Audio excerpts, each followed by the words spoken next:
கர்த்தாவே, உம்மை நம்பினவர் வெட்கமடைவதில்லை, உமக்காக காத்திருப்போர் சோர்ந்து போவது. ஹல்லேலூயா. எங்களை கூட சேர்ந்து உற்சாகமாய் பாடி இந்த தேவநாமத்தை மகிமைப்படுத்துவோம். கர்த்தாவே, உம்மை நம்பினவர் வெட்கமடைவதில்லை, உமக்காக காத்திருப்போர் சோர்ந்து போவதில்லை. கர்த்தாவே, உம்மை நம்பினவர் வெட்கமடைவதில்லை, உமக்காக காத்திருப்போர் சோர்ந்து போவதில்லை. வல்லவரே, செய்களில் வல்லவரே, சொல்வதிலும் செய்வதிலும் முரண்பாடற்றவரே. வல்லவரே, செய்களில் வல்லவரே, சொல்வதிலும் செய்வதிலும் முரண்பாடற்றவரே. மிகுவே இஸ்ரவேல் என் நம்பிக்கையானவரே, நம்பிடும் யாவருக்கும் நீர் அரணாய் நிற்பவரே. மிகுவே இஸ்ரவேல் என் நம்பிக்கையானவரே, நம்பிடும் யாவருக்கும் நீர் அரணாய் நிற்பவரே.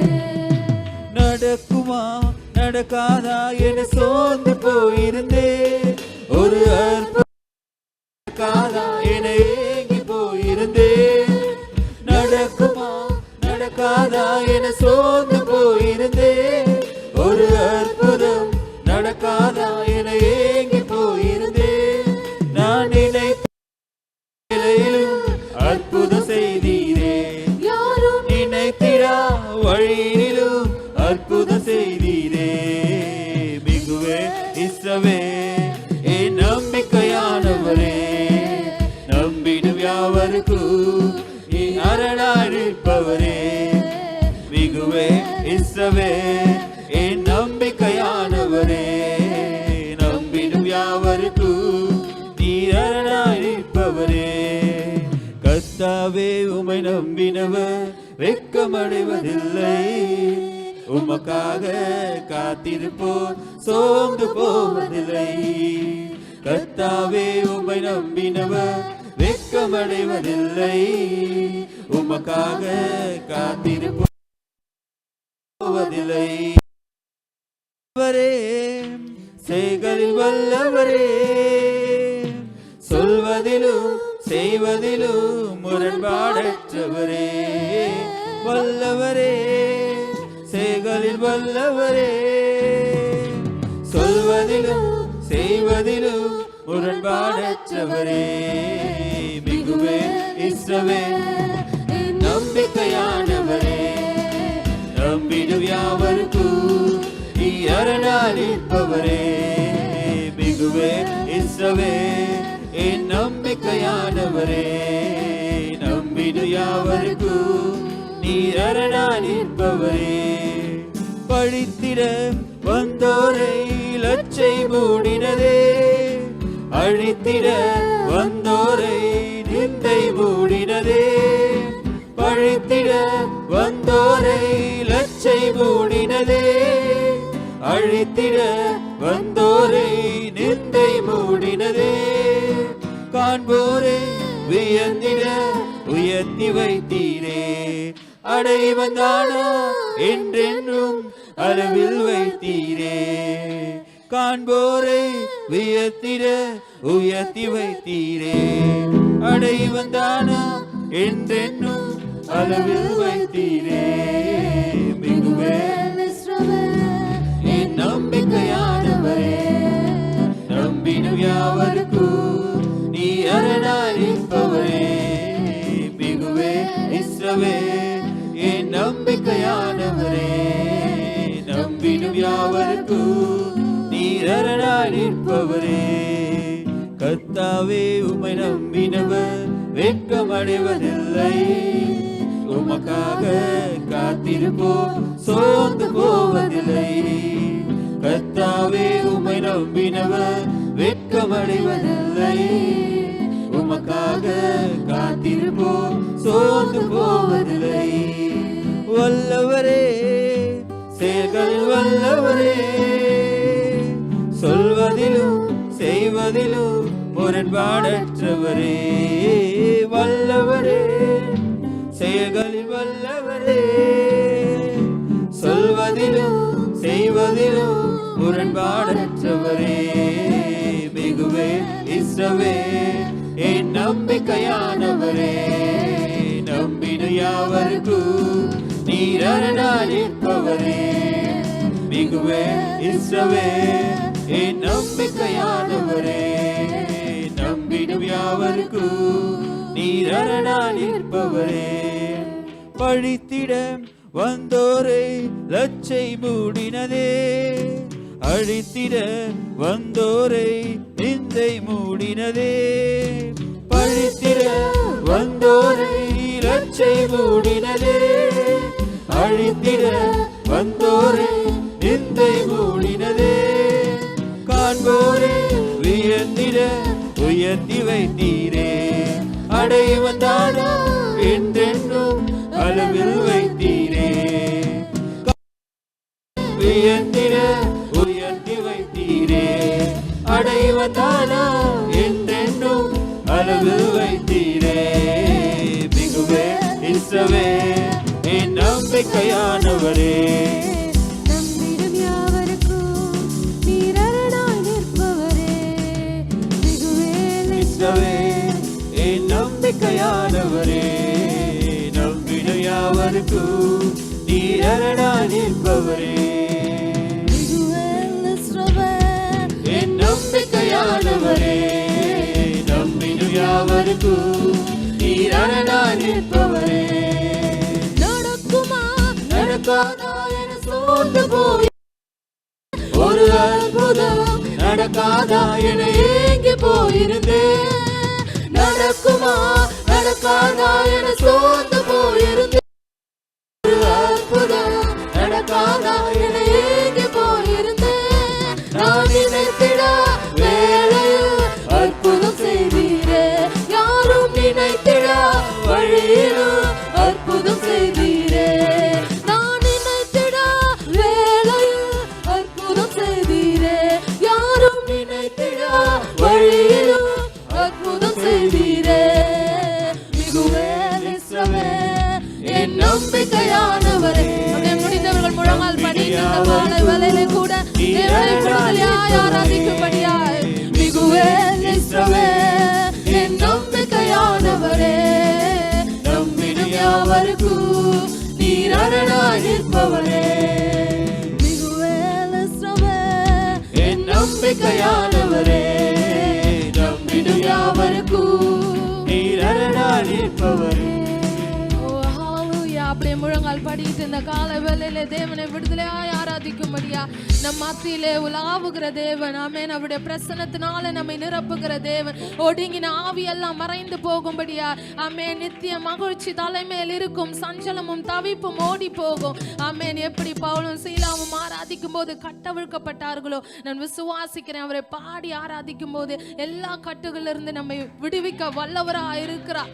ஓ ஹல்லேலூயா, ஹல்லேலூயா, ஆமென். குமாரன் எங்கேயோ அங்கு விடுதலை உண்டு, ஆமென். எல்லா நுகங்களையும் முறிக்கிற தேவன், கட்டுகளை கட்ட அவிழ்க்கிற தேவன், ஆமென், ஹல்லேலூயா. எல்லா பிடியிலிருந்து, பாரம்பரியத்தின் பிடியிலிருந்து, ஆமென், விக்கிரகத்தின் பிடியிலிருந்து நம்மை மீட்டெடுத்த தேவன், உளையான சேற்றிலே, ஆமென், உளையான சேற்றிலிருந்து நம்மை தூக்கி எடுத்து கண்மலையின் மேல் நம்மை நிறுத்துகிற தேவனாய் இருக்கிறார். ஆண்டவரே உமக்கு ஸ்தோத்திரம். ஆண்டவரே, வசனம் சொல்லுகிறது சங்கீதம் 31 அதிகாரத்துல, உமக்கு பயந்தவர்களுக்கும் மனுபுத்திரருக்கு முன்பாக உம்மை நம்புகிறவர்களுக்கும் நீர் உண்டு பண்ணி வைத்திருக்கிற உம்முடைய நன்மை எவ்வளவு பெரிதா இருக்கிறது. ஆமென். அவரை நம்புகிறவர்களுக்கு தேவன் உண்டு பண்ணி வைத்திருக்கிற நன்மைகள், ஆமென், ஏராளம் ஏராளம், எத்தனை பெரியவைகளா இருக்கிறது. நம் கிரகிக்க முடியாத காரியங்களை நம்முடைய வாழ்க்கையில செய்கிற தேவன்.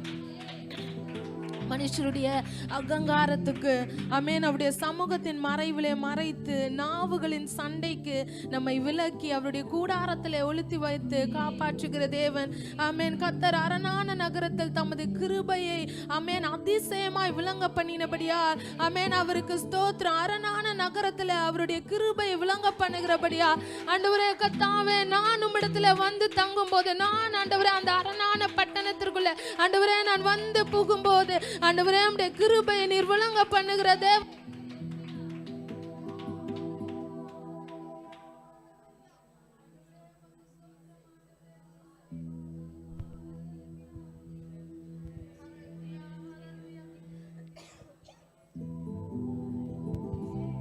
ஹalleluya. உமக்கு நன்றி ஆண்டவரே, நன்றியோடு துதிக்கிறோம் ஆண்டவரே.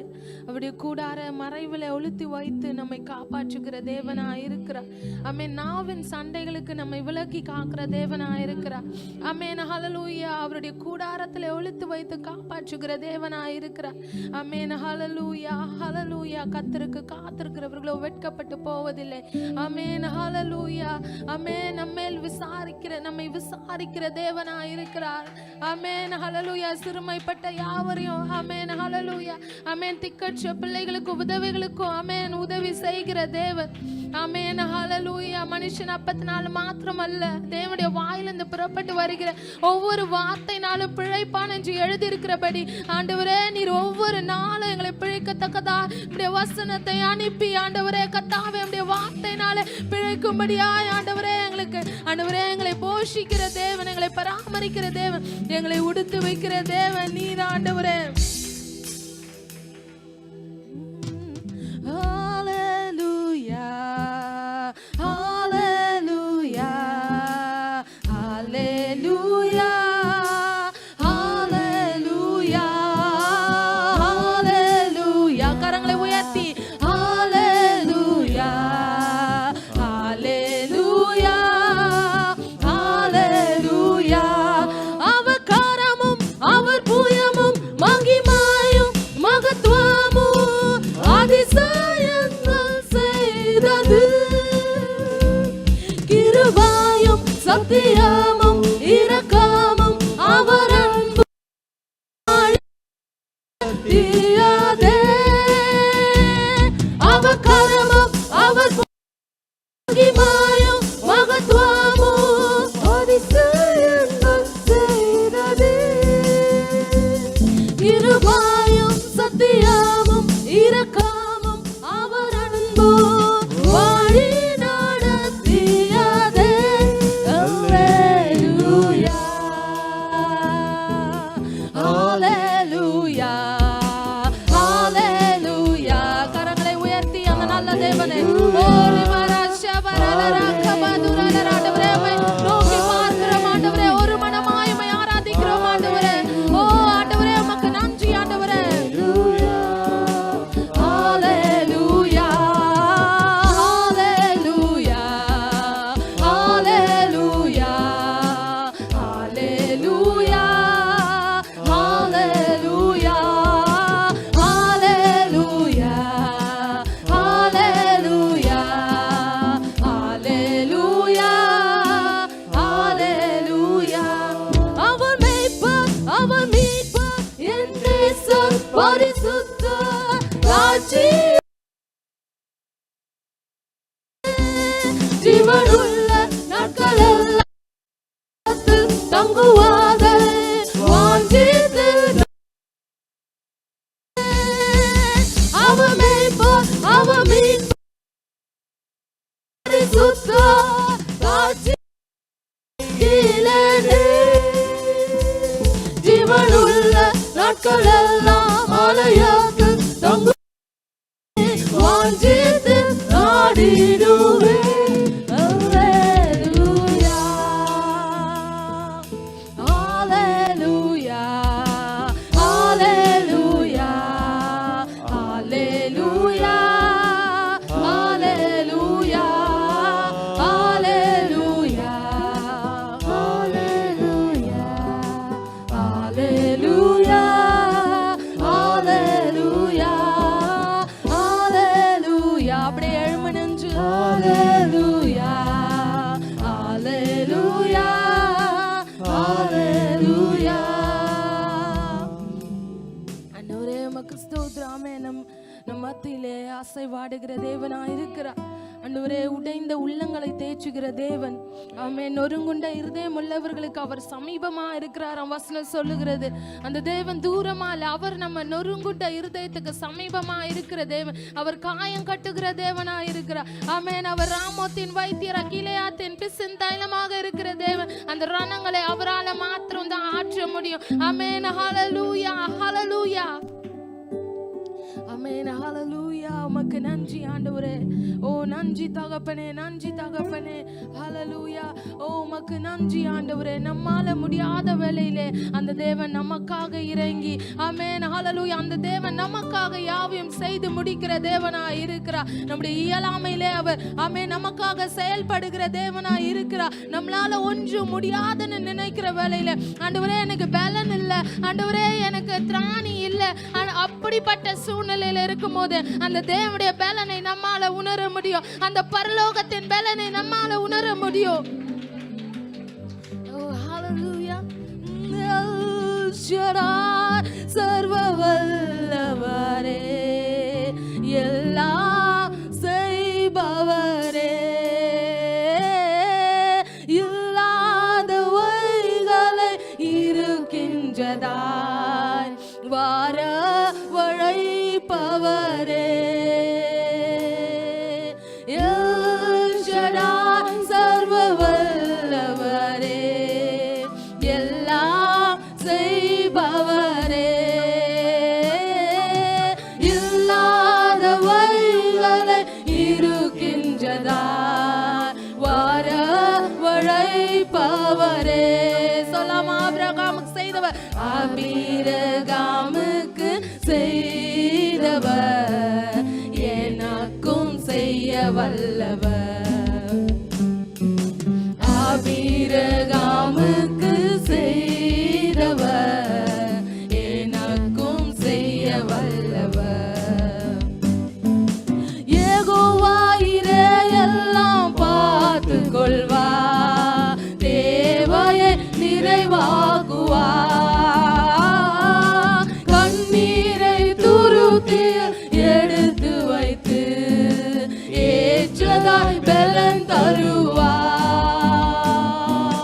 யெகோவா இரே எல்லாம் பார்த்து கொள்வா, தேவையை நிறைவாக்குவா,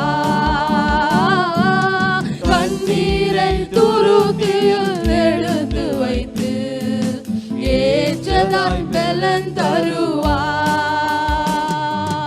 அந்நாளை களிப்பாய் மாற்றினவர் என்னையும் மாற்றிடுவார். சொல்லாம ஆண்டவர் என் கண்ணீரை துடைக்கின்ற தேவன், நாளை களிப்பாய் மாற்றினவர் என்னையும் மாற்றிடுவார்.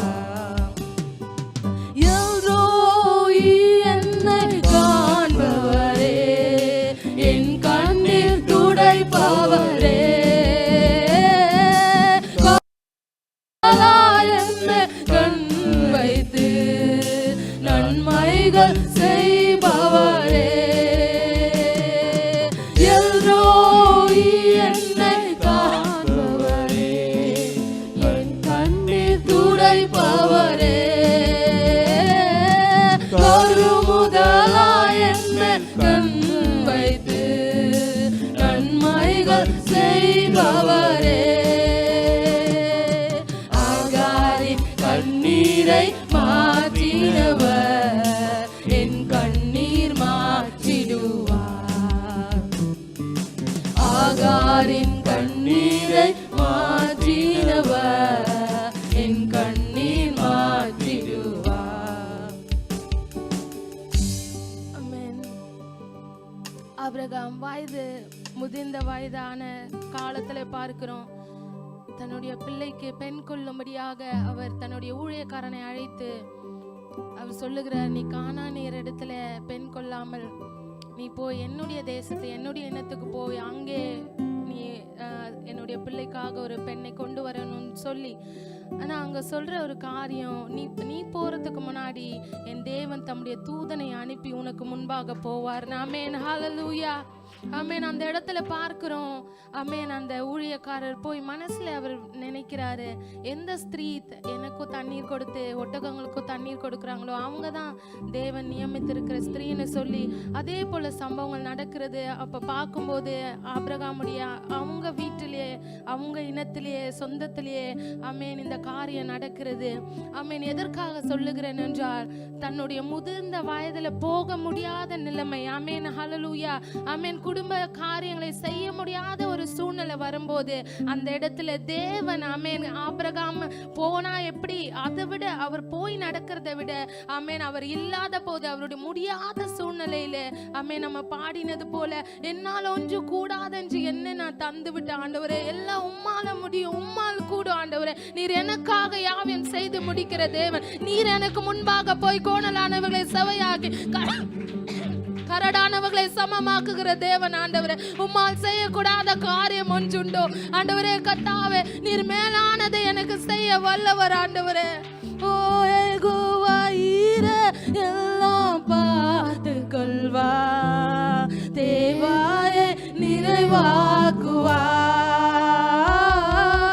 கண்ணீரை துருத்தியில் எடுத்து வைத்து ஏற்றதாய் பலன் தருவா. சொல்லாம அவர் எல்லாவற்றையும் பார்த்து கொள்ளுகிற தேவன், எல்லாம் பார்த்து கொள்வா, தேவையை நிறைவாக்குவா,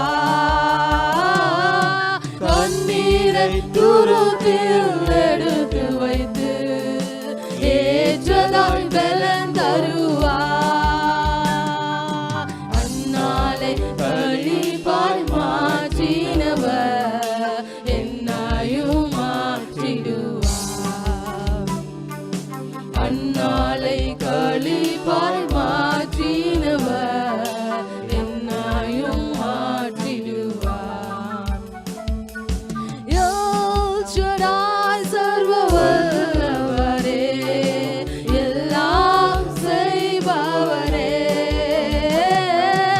இல்லாத வழிகளை இருக்கின்றதா வரவழைப்பவரே, யோசுவாய் சர்வ வல்லவரே, எல்லாம் செய்பவரே, இல்லாத வழிகளை இருக்கின்றதா வரவழைப்பவரே, ஆபிரகாமுக்கு செய்தவர் எனக்கும் செய்ய வல்லவர், ஆபிரகாமுக்கு செய்தவர் எனக்கும் செய்ய வல்லவர். ஆமென் ஹல்லேலூயா.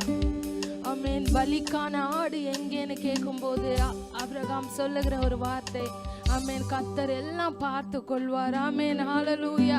நம்முடைய எல்லா கேள்விகளுக்கும் ஆமென் பதில் என்னன்னா ஆமென் அவர் யெகோவா ஈரே, ஆமென் அவர் எல்லாவற்றையும் பார்த்து கொள்ளுகிற தேவனா இருக்கிறார். ஆமென் ஹல்லேலூயா. ஒரு சாட்சியில இப்படியா ஆமென் ஒரு சகோதரி மிஷனரி லில்லியன் என்று சொல்லக்கூடிய ஒரு மிஷனரி, அவங்க ஒரு ஆர்ஃபனேஜ் வைத்து நடத்துகிறார்கள். அந்த ஆர்ஃபனேஜில் 900 குழந்தைகளும் இன்னும் ஒரு 80-90 கணவரை இழந்த ஸ்திரீகளையும் அவங்க பராமரித்து வராங்க. அப்போது இந்த கொடிதான இந்த வார் நடக்கிற டைமில் ஆமீன் அப்போ பார்த்தோன்னா இவங்களுக்கு கிடைத்த எல்லா நன்மைகளும் நின்று விட்டது. எந்த ஒரு நன்மையும் அவங்களுக்கு கிடைக்கல. அவங்களுக்கு வந்த அந்த உதவிகள் எல்லாம் நின்று போனது. இவ்வளோ குழந்தைகள் ஸ்திரீகளுக்கு வந்து போஷிக்கணும், அவங்கள உடுத்து வைக்கணும், இது போன்ற காரியங்கள் ரொம்ப கஷ்டப்படுறாங்க. சாப்பிட்றதுக்கே வழி இல்லை. அப்படி இருக்கிற சூழ்நிலையில் போட்டுக்கிறதுக்கும் நல்ல ஒரு உடைகள் இல்லை. எல்லாம் கிழிந்து போன உடைகளை போட்டுக்கொண்டு அந்த மாதிரியான ஒரு சூழ்நிலையில் இருக்கும்போது அப்போ கேளுங்கள் கொடுக்கப்படும்னு வசனம் சொல்லுகிறதுன்னு சொல்லி அவங்க எல்லாம் பசினால அவங்க உபவாசம் இருக்காங்க. அவங்களுக்கு சாப்பிட எதுவும் இல்லை. ஸோ அவங்க உபவாசம் இருக்கும் போது முதல் நாளில் ஒரு நாள் திங்கட்கிழமை ஜெபிக்கிறாங்க, அடுத்த நாள் ஜெபிக்கிறாங்க. 3ஆம் நாளில் ஜெபிக்கும் போது திடீரென்று ஒரு அதிகாரியின் இடத்துலேருந்து அழைப்பு வருகிறது, வந்து பார்க்கும்படியா. அங்கே போய் பார்க்கும்போது அந்த இடத்துல வேற ஒரு நாட்டிலிருந்து ஒரு கப்பலை இவர்கள் இந்த நாட்டில் பிடித்து வைத்திருக்கிறார்கள். ஸோ அந்த பிடித்து வைக்கப்பட்ட அந்த கப்பல்ல நிறைய பொருட்கள் இருக்கு. ஸோ அந்த அதிகாரி சொல்றாங்க, இதில் இருக்க எல்லா பொருட்களையும் கிளியர் பண்ணணும்னு சொல்லும்போது எல்லாத்தையும் கடல்ல தூக்கி போடணும் அந்த மாதிரி சொல்லும்போது, அங்க ஒரு மனுஷன், இந்த ஆர்ஃபனேஜ் குறித்து தெரிந்த மனிதன், இந்த மாதிரியா இந்த ஆர்ஃபனேஜ் கொடுக்கலாம் என்று சொல்லி அந்த கப்பல்ல இருக்க எல்லா பொருட்களையும் கொண்டு வந்து கொடுக்கிறார்கள். அந்த 3ஆம் நாள்ல பார்த்தோன்னா சாப்பிடவே கஷ்டப்பட்டு இருந்தாங்க. ஆனா அந்த இடத்துல அவர்களுக்கு நல்ல அநேக கிலோ கணக்குல அரிசி, பால் பவுடர், இந்த மாதிரி ட்ரெஸ்ஸஸ்லாம் அவங்க போட்டுக்கொள்வதற்கு ஸ்வெட்டர்ஸ், ட்ரெஸ்ஸஸ் எல்லாம் அநேக ஆயிரமா கிடைக்கும்படி தேவன் செய்தார். ஆமென், ஹல்லேலூயா.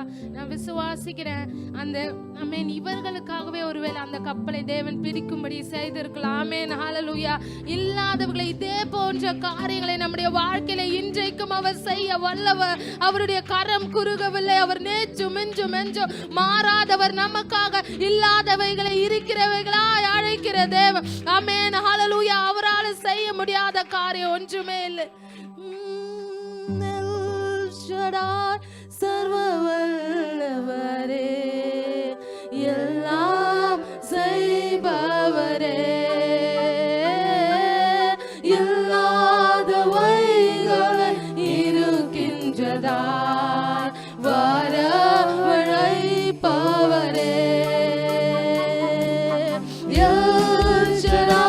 சர்வ வல்லவரே, எல்லாம் செய்பவரே, இல்லாதவைகளை இருக்கின்றதாய் வரவழைப்பவரே,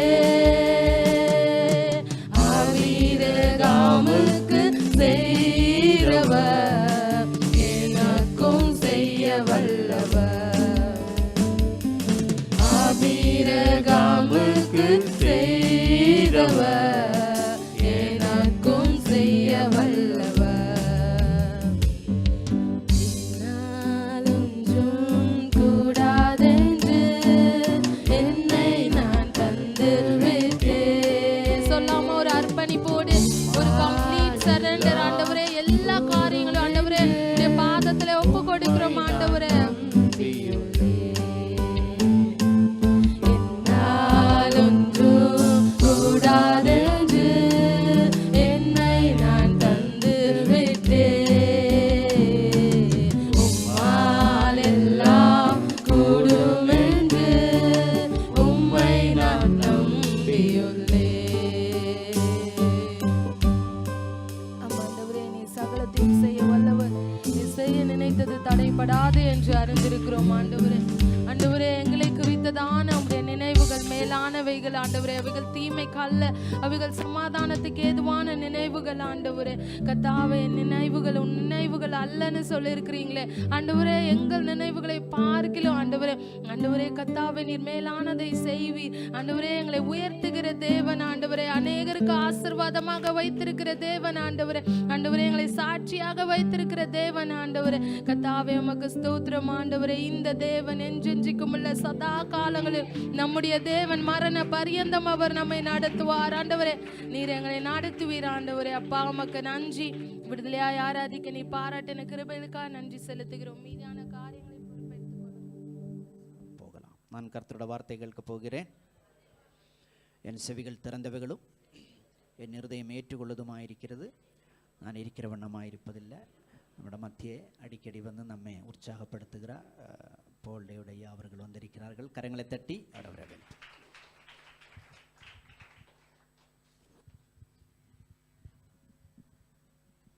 கர்த்தருடைய பரிசுத்த நாமம் மகிமைப்படுவதாக. நம்முடைய தேவன் பெரியவர். யார் நம்புறது உங்கள் தேவன் பெரியவர் என்று?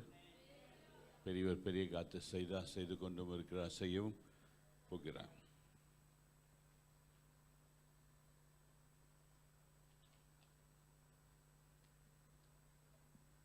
எரேமியா 6ஆம் அதிகாரம் 16ஆம் வசனத்தை வாசிப்போம். எரேமியா 6:16.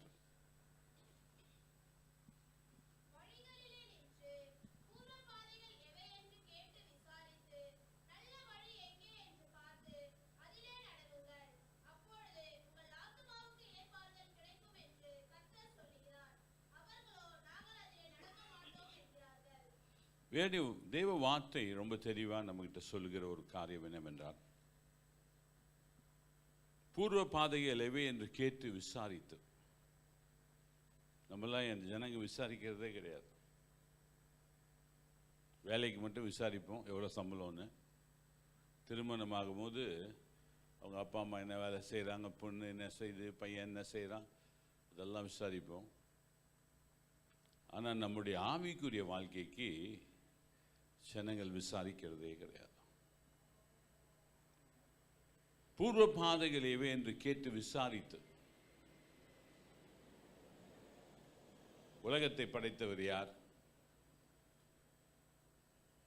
இதெல்லாம் நம்ம அறிந்து கொள்ள வேண்டியது. ஒரு மனிதன் இந்த உலகத்தில் உண்மையான தேவனை அறிந்து கொள்ள ஆசைப்பட வேண்டும். சாது சுந்தர் சிங் ஆசைப்பட்டார், உண்மையான தேவனை அவர் கண்டு கொண்டார்.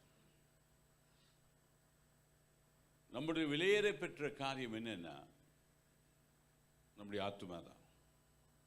ஆனால் இன்னைக்கு நிறைய மக்கள் தன் ஆத்துமாவை குறித்து கவலைப்படுவது கிடையாது.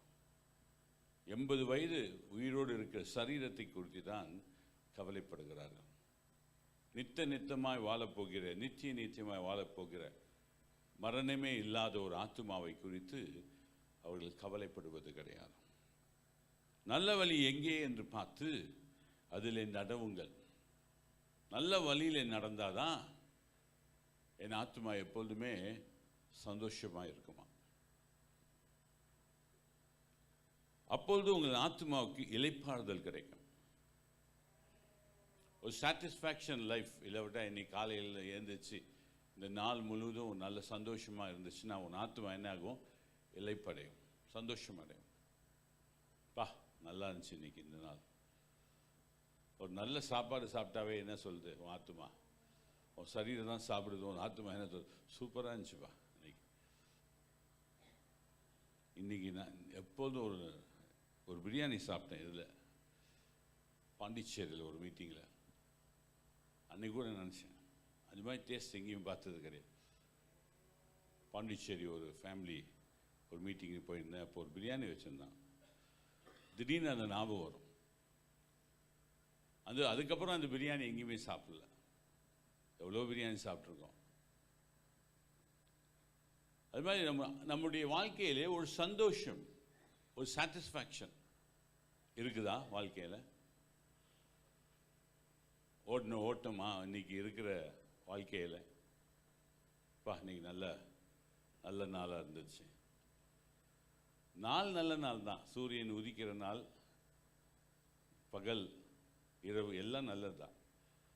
நம்ம வாழ்க்கையில் நிறைய காரியங்கள் நல்லதும் கெட்டதும் நம்ம தான் தெரிந்து கொள்கிறோம். நாட்கள் எல்லாம் நல்ல நாட்கள் தான். ஏன்னா வெயில் அடிக்கும், சிறு மழை பெய்யும், குளிரும், அதுதான்.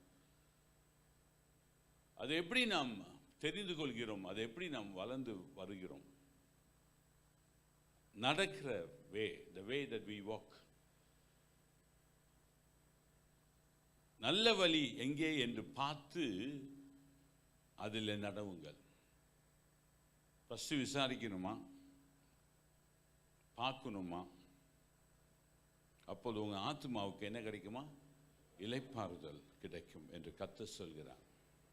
அவர்களோ நாங்களோ உங்கள் பேரை போட்டுக்குனாங்க, அதில் நடக்க மாட்டோம் என்கிறோம்.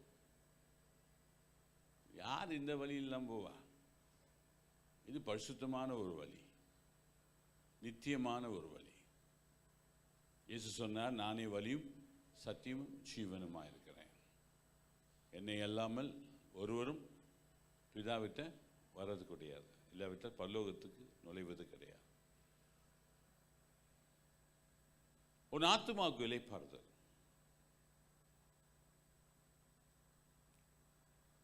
உங்க ஆத்துமா எப்பொழுது இளைப்பாறும்? RIP எங்க பார்க்கலாம்? RIP அப்படின்னு போடுவாங்க. எங்க போடுவாங்க? செத்து போன கல்லறையில் போட்டு RIP ரிப்புன்னு இருக்கும். Rest in peace. பீஸ் ஆகிடுவாங்க. அது ஒரு விஷயம். அங்கே என்ன ரெஸ்ட் இன் பீஸ்? அங்கே ஆத்மாவும் இல்லை, ஒன்றும் இல்லை, சரீரம் செத்து போச்சு. அங்கே ரெஸ்டாக இருக்குது. செத்துப்போன சரீரம் இருக்கு. உன் ரெஸ்ட் பண்ணுறது என்ன, இளைப்பாறுது என்ன? உன் ஆத்துமா. உன் ஆத்துமா எங்கே போய் இளைப்பாறும்? பூலோகத்தில் இருக்கும்போதே அது இளைப்பாறும். எப்படிப்பட்ட பிரச்சனை வந்தாலும், எப்படிப்பட்ட கஷ்டங்கள் வந்தாலும் உன் ஆத்துமாவை தொட முடியாத அளவுக்கு உன் ஆத்துமா தேவனுடைய மார்பிலே இளைப்பாறிக் கொண்டிருக்க வேண்டும். அதுதான் இங்கே சொல்லப்படுறது. விசாரிக்கணும், பார்த்து நடக்கணும். உன் ஆத்துமாவுக்கு இளைப்பாறுதல் அப்போது தான் கிடைக்கும். கரெக்டாக விசாரித்து ஒரு இடத்துலேருந்து இன்னொரு இடத்துக்கு போகிறதுக்கு முன்னாடி எந்த ரூட்டு, எப்படி போனால் ஷார்ட்டு, கரெக்டாக அதுக்கு முன்னாடி எல்லாத்தையும் கேட்டு வச்சுட்டு அதெல்லாம் க்ளீனாக ஃபிக்ஸ் பண்ணாதான், விசாரித்து அதன்படி நடந்தீங்கன்னா உங்கள் வாழ்க்கையில் கட்டாயமான இளைப்பாறுதல் தேவன் கொடுக்குறார். நீங்கள் உயிரோடு இருக்கும்போதே இளைப்பாறலாம். அதுதான் ஆண்டவர் சொல்ற, வருத்தப்பட்டு பாரம் சுமக்கிறவர்களே நீங்கள் எல்லாரும் என்னிடத்தில் வாருங்கள், நான் உங்களுக்கு. அப்போ இளைப்பாற தரத்துக்கு ஒருத்தர் இருக்கார். A person is there that can give you rest. எல்லா கஷ்டத்திலிருந்தும் இளைப்பாறுவதற்கு ஒருத்தர் காத்திருக்கிறார், கைகளை விரித்து கொண்டு. நீங்கள் அவரை நோக்கி பார்க்கும்போது, அவர்கிட்ட போகும்போது உனக்கு கட்டாயமான ஒரு இளைப்பாறுதல் தேவன் கட்டாயமாக தருகிறவராக இருக்கிறார்.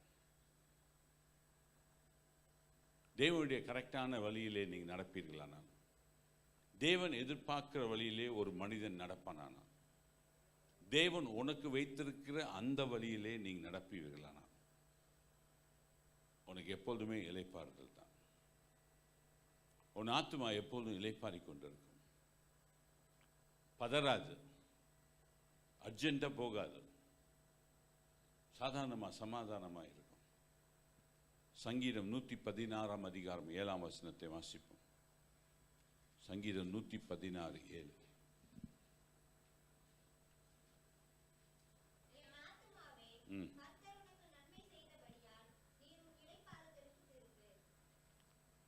என் ஆத்துமாவே கர்த்தர் உனக்கு நன்மை செய்தபடியா உன் இளைப்பாறுதலுக்குள் திரும்பு. யாரால் சொல்ல முடியும் கர்த்தர் எனக்கு நன்மை செய்திருக்கிறார்? கையை நல்லா வைத்து ஆண்டவருக்கு பார்த்து சொல், கர்த்தர் எனக்கு நன்மை செய்திருக்கிறார். அப்போ உன் ஆத்துமா எப்படி இருக்கணும்? இளைப்பாறும். நான் நிறைய பாதைகளை கடந்து வந்திருக்கிறவன். அது நிறைய மக்கள், என்னோடு இருக்கிற மக்களுக்கு கூட தெரியாது நான் எந்த பாதையில் போகிறேன் என்ற.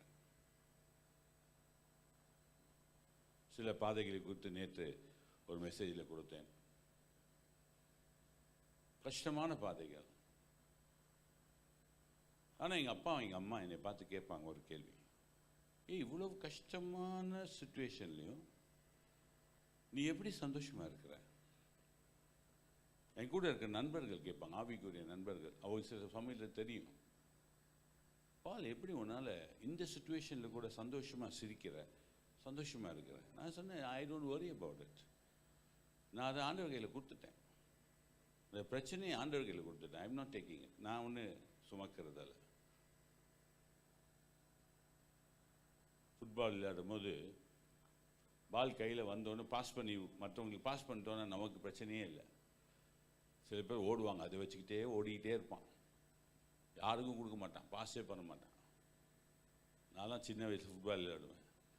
வந்த உடனே டக்குன்னு என்ன செய்வேன், அச்சு உள்ளே தள்ளிடுவேன், ஆட்களுக்கு பாஸ் பண்ணிட்டு நான் போயிட்டு ஆகிடுவேன். அது மாதிரி பிரச்சனை வந்த உடனே டக்கான்னு யார்கிட்ட பாஸ் பண்ணிடணும்? ஆண்டவர் கையில் கொடுத்துடணும். கொடுத்துட்டா உங்களுக்கு இளைப்பாறுதல். கொடுக்காம இருந்தீங்க, நீங்கள் தான் அதை தூக்கணும். அதான் ஒருத்தர் இருக்காரு ரெடியா கையை விரிச்சுக்கிட்டு, என்கிட்ட கொடுத்துருப்பா, என்கிட்ட கொடுத்துருப்பா. நம்ம கொடுப்போமா? யாராவது கொடுப்போம்னு வாயில மட்டும் சொல்லுவோம், அவனுக்கு கொடுக்கவே மாட்டோம். பார்த்துட்டீங்களா? அப்படியே தூக்கிக்கிட்டே இருப்போம். அப்போ எப்படி இளைப்பாறுது? கஷ்டம் தலையில் தூக்கி தலையிலே வச்சுப்பாங்க எல்லாத்தையும். ஓனால சுமக்க முடியாது. பிரச்சனையை சுமக்க முடியாது. தேவன் நம்ம சிருஷ்டிக்கலை, சந்தோஷமாக இருக்கும்படியாக தான் சிருஷ்டித்திருக்கிறார். அதனால தான் கோவம் வந்தால் ப்ரெஷர் ஏறுது. பார்த்துருக்கீங்களா? யார் கோவம் வரும்? கோவம் வந்துட்டு 10 நிமிஷம் போய் ப்ரெஷரை செக் பண்ணி பாருங்க, உசுக்குன்னு மேலே ஏறும். பிளட் ப்ரெஷர் கிருக்குன்னு போகும். ஏன்? ஆண்டவர் உங்களை கோபத்துக்காக படைக்கவே இல்லை. ஆண்டவர் நம்ம அன்புக்காக தான் படைத்தார். இளைப்பாற வேண்டும் என்று படைத்தார். சந்தோஷமாக இருக்க வேண்டும் என்று படைத்திருக்கிறார். ஆண்டவருடைய படைப்பெல்லாம் அப்படிதான். அந்த படைப்புக்கு கொஞ்சம் மாறி போனால் ப்ரெஷர் ஏறும், சுகர் வரும், எல்லாமே வரும். ஆண்டவர் நம்ம எப்பொழுதுமே இளைப்பாற வேண்டும் என்று ஆசைப்படுகிறார். இந்த இடத்துல வசனத்தை பார்த்தீங்கன்னா, ஆத்துமாவே உன் சரீரம் இளைப்பாறாது. உன் சரீரம் இளைப்பாற முடியாது, வளர்ந்துக்கிட்டே இருக்கும், வயசாகிட்டே இருக்கும். ஆனால் உன் ஆத்துமா இளைப்பாற முடியும். உள்ளான மனிதன் சந்தோஷமாக இருந்தானா ஆட்டோமேட்டிக்காக அகத்தின் அழகு முகத்தில் தெரியும். எவ்வளோ எவ்வளோ இது பண்ணி ட்ரிம்மாக வந்தாலும் உள்ளே இருக்க வேதனை முகத்தில் தெரிஞ்சிடும். க்ளீனாக தெரிஞ்சிடும். ஒரு ஆளை பார்க்கும்போது பேசும்போது, ஏன் இவ்வளோ வேதனைப்படுறீங்கன்னு நம்ம கேட்போம். எப்படி தெரியுது யாருமா? முகம் தெரியுது. அதான கண்ணாடி. உள்ளத்தில் என்ன இருக்குன்னு காட்டுறது தானே கண்ணாடி, உன் முகம்.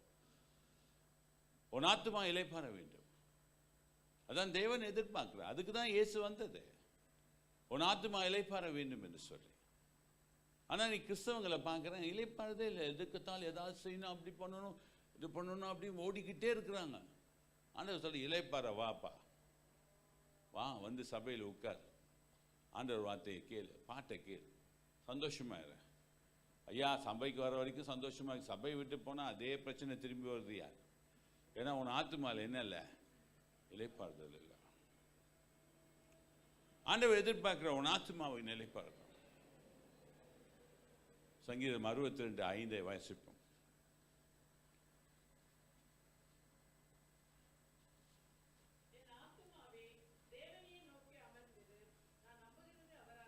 என் ஆத்துமா தேவனை நோக்கி அமர்ந்திருந்தா நான் என்னென்ன நம்புறேனோ அதெல்லாம் வந்துடுமா.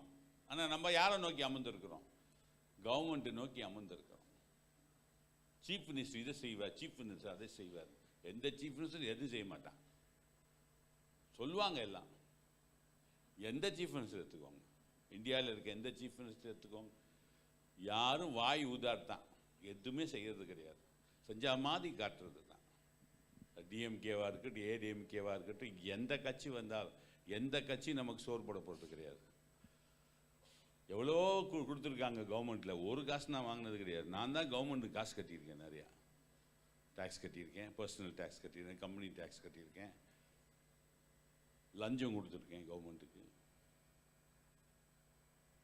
எவ்வளோ கொடுத்துருக்கோம். யாரும் நமக்கு நன்மை செய்ய மாட்டான். உன் ஆத்துமாவை நீ தான் பார்த்துக்கணும். புரிஞ்சுக்கோ. அவங்கவுங்க ஆத்துமாவை அவங்கவுங்க தான் பார்த்துக்கணும். யாரும் உனக்கு எதுவுமே செய்ய போகுது. அதனால தான் இங்கே சொல்லுவேன், ஆத்துமாவே தேவனை நோக்கி அமர்ந்துரு. சொல்லுங்க, உங்க ஆத்துமாவை பார்த்து சொல்லுங்க, என் ஆத்துமாவே யாரையும் நம்பாத, தேவனை நோக்கி அமர்ந்துரு. நான் என்ன நம்புறேனோ அவர் கொடுப்பார். நீ நம்புறீங்களா? சுகத்தை நம்பினா சுகம் கொடுப்பார், பணத்தை நம்பினா பணம் கொடுப்பார். என்ன நீ நம்பினாலும் ஆண்டவர் கையில், ஆண்டவர் கீழே நீ உட்காந்துட்டீன்னா ஆண்டவர் உனக்கு செஞ்சு கொடுப்பாரா, செஞ்சு கொடுக்க மாட்டாரா? சூப்பராக செஞ்சு கொடுப்பார். நீ நினைக்க முடியாத அளவுக்கு செஞ்சு கொடுப்பார். நீ என்ன முடியாத அளவுக்கு செஞ்சு கொடுப்பார். ஆனால் நம்ம உட்கார மாட்டோம். பார்த்துருக்கீங்களா? அங்கே ஓடுவோம், இங்கே ஓடுவோம், இப்படி உட்காருவோம், அப்படி உட்காருவோம், தலையில நிற்போம், என்னென்னமா பண்ணி பார்ப்போம், ஒன்றும் நடக்குது. ஆனால் ஆண்டவர்கிட்ட உட்காந்துட்டீங்க, பிரச்சனை வில் பி சால்வ்டு. நான் எனக்கு சின்ன வயசுலேயே அதை கற்றுக்கிட்டேன் நான். அதனால் எங்கேயும் விட மாட்டேன். ரூமுக்குள்ளே போய் அவர் பக்கத்தில் உட்காந்துருவேன், விட்ட மாட்டேன். வர இது கொடுத்தா தான் ஆச்சு. என் ஆத்துமா அவருக்காய் அமர்ந்திருக்கும், காத்து இருக்கும். அப்போ தான் நான் என்ன நம்புகிறேனோ அது எனக்கு வரும். இவரு தெரியும் எனக்கு, அவரு தெரியும் எனக்கு, எனக்கு யாரும் தெரிய வேண்டான்றேன். எனக்கு ஒருத்தர் தெரிஞ்சால் எல்லாமே தெரிஞ்சவங்க. புரியுதா? நீ எங்கே போனாலும் உனக்கு ஆண்டவர்கிட்ட அமர்ந்துட்டீங்கன்னா உனக்கு எல்லாம் வந்துடுவான். உங்ககிட்ட ஐயா உனக்கு ஹெல்ப் பண்ணணுமான்னு கேட்பான், ஏதாவது செஞ்சு கொடுப்பான். நீ எங்கே போனாலும் உனக்கு கண்டுக்க மாட்டான். ஆனால் ஆண்டவர்கிட்ட அமர்ந்துட்ட, ஆண்டவருக்கு முன்பாக நீ அமர்ந்துட்ட, உன் ஆத்மா அமர்ந்துருச்சுன்னா நீ என்ன நம்பி அமர்ந்தாயோ அது கட்டாயம் வந்து சேர்ந்துடும். அதில் எந்த மாற்றமும் கிடையாது. அதுக்கு தான் 21 நாள் உபவாசம் வச்சுருக்காங்க உங்கள் சர்ச்சில். யார் யார் அமர்ந்து இருக்க போகிறீங்க ஆண்டவர் கையில்? சர்ச்சு ஓப்பனாக இருக்குது. டிசைட் பண்ணிடுங்க இப்பயே, 1ஆம் தேதி 2ஆம் தேதி எல்லாம். நான் ஆண்டவர்கிட்ட அடிக்கடி கேட்பேன், ஆண்டவரே ஒரு 21 நாள் எனக்கு ஃப்ரீ கொடுங்களேன் எங்கேயாவது. 21 நாள் 21 நாள் எனக்கு கொஞ்சம் ஃப்ரீ கொடுங்க எங்கேயாவது. ஒரு சொல்லி சொல்லி பார்த்தேன், தப்புன்னு கொரோனா வந்துச்சு. சூப்பரான நேரம். 40 நாள் கொடுத்தாரு ஆண்டவர். என் ரூம்குள்ளே போகிறது தான் என் வேலை. 12 hour, 15 hour, 16 hour, maximum 16 hour. ரூம்குள்ளே போனோன்னா ஜபத்தில் உட்காந்துருவேன். எங்கள் அம்மா திட்டுவாங்க, டேய் வந்து சாப்பிட்டுட்டு போடான்னு. ஃபாஸ்டிங்லாம் கிடையாது, நல்ல ஃபீஸ்டிங் தான். டைமுக்கு சாப்பிட்ருவேன், டைமுக்கு உட்காந்துருவேன். எங்கள் அம்மா நல்லா ஜபிக்கிற ஒரு அம்மா. சின்ன வயசுல 3 ஹவர் 4 ஹவர் உள்ளே போயிட்டாங்கன்னா வரமாட்டாங்க. அவங்ககிட்ட தான் நான் கற்றுக்கிட்டேன். அவங்களே கேட்குறாங்க, எப்படா ஒரு நாள் 16 ஹவர், 12 ஹவர், 8 ஹவர்? நான் சொன்னேன், உள்ளே போயிட்டேன்னாமா வேற எங்கேயும் போக முடியாது. புரியுதா உங்களுக்கு? அந்த நாள் ஐ என்ஜாய்டு மை டேஸ். நேரம் போனதே எனக்கு தெரில. ஆண்டவர் எவ்வளோ என்னோட பேசினார், எவ்வளோ பாயிண்ட்ஸ், ப்ரேயர் பாயிண்ட்ஸ் கொடுத்தார். அந்த ப்ரேயர் பாயிண்ட்ஸ் ஒரு நாளைக்கு 3 prayer points, super prayer points கொடுப்பேன். அதெல்லாம் எழுதுவேன். வெறும் அந்நிய பாஷைகள், ஆண்டவரோடு பாட்டெல்லாம் பாட மாட்டேன் நான், அவ்வளோ செபிப்பேன். சில பேர் பைபிள் படிப்பாங்க, பாட்டு பாடுவாங்க. எனக்கு வெறும் ப்ரேயர் தான். மேக்சிமம் 16 ஹவர் இருந்தேன். 18 ஹவர் வரைக்கும் ட்ரை பண்ணேன், முடியல. 40 நாள், 21 நாள் நான் கேட்டேன், ஆண்டவர் 40 நாள் கொடுத்தார். ரொம்ப என்ஜாய் பண்ணேன் நான் அந்த நாட்கள். வெளியில் போகணுன்னு எண்ணமும் இருக்காது. ஏன்னா தேவனுக்குள்ள எப்படி இன்னும் போடலாம், இன்னும் தேவனுக்குள்ள கமந்து இருப்பது, காத்து இருப்பது. ஆண்டவரோடு ஒன்று ஆத்மா காத்து இருந்துச்சுன்னா, அந்த வழியில் காத்து இருந்துச்சுன்னா, ஆண்டவர் ஒன்று வாழ்க்கையில் ஒரு பெரிய மாறுதலை தேவன் செய்வார். மத்தேயு 11ஆம் அதிகாரம் 21-9 வசனத்தை வாசிப்போம். மத்தேயு 11, 28, 29 வாசிப்போம்.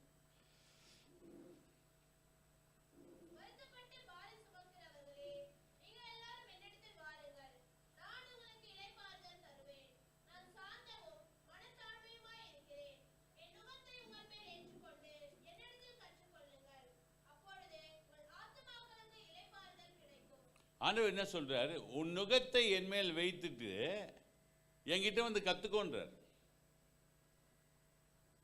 11:29. உன் நுகத்தை என் மேல வச்சுக்கிட்டு நீ தூக்க முடியாது உன் நுகம். You can never carry the yoke of yours. உங்களுடைய கஷ்டத்தை, உங்க பாரத்தையும் உன்னால சுமக்க முடியாது. நீ அதை உன்னால் சுமக்க முடியாது. அதனால நீ அதை என்கிட்ட கொடுத்துரு, ஷேர் பண்ணிக்கலாம். அதை என்கிட்ட கொடுத்துட்டு நான் ஒன்று உனக்கு தரேன், எக்ஸ்சேஞ்ச் பண்ணி தரேன். நான் சாந்த மனத்தாழ்மையும் இருக்கிறேன், என் நுகத்தை உங்கள் மேல் ஏற்றுக்கொண்டு. உன் நுகத்தை என்கிட்ட கொடுத்துரு, என் நுகத்தை உங்ககிட்ட கொடுத்துட்றேன். ஒரு பேரம் பேசுகிறார் ஆண்டவர். நம்ம கொடுக்க விரும்புகிறோமா? யாரா கொடுக்க விரும்புகிறீங்க? உன்னோட பாரங்கள்லாம் ஆண்டவர் கையில் கொடுக்க விரும்புகிறீங்களா? சொல்லுங்களேங்க. வாயில் தான் சொல்கிறோம், நம்மலாம் கொடுக்குறோம். கொடுக்கறதே கிடையாது. அது பிடிக்கிறோம் நம்ம கொடுத்துட்டு. ஒரு பாரத்தை கொடுத்துட்டீங்கன்னா அது உங்ககிட்ட இல்லைன்னு அர்த்தம். இப்போ நான் ஒரு கையில் ஒரு பைபிள் ஏதாவது வச்சுட்டு அவர் கையில் கொடுத்துட்டேன்னா என் கையில் விழுந்து அவர்கிட்ட போயிடுச்சு, அவள் தான். அதுபோல் நான் என் தேவன்கிட்ட ஒரு பாரத்தை கொடுத்துட்டேன்னா அது என்கிட்ட இருக்கக்கூடாது, அதை பற்றி பேசக்கூடாது, அதை பற்றி எல்லாருக்கிட்டையும் சொல்லக்கூடாது. ஆண்டவர்கிட்ட கொடுத்தது தான். யாரா நம்புறது? அப்படியே வரும் நம்மக்கிட்ட, அப்படியே அமைக்கணும். புரியுதா? அப்போ தான் ஆண்டவர் பார்ப்பார், இவன் ரியலாக கொடுத்தானா கொடுக்கலையா. யாரை பார்த்தாலும் சொல்ல தோணும்.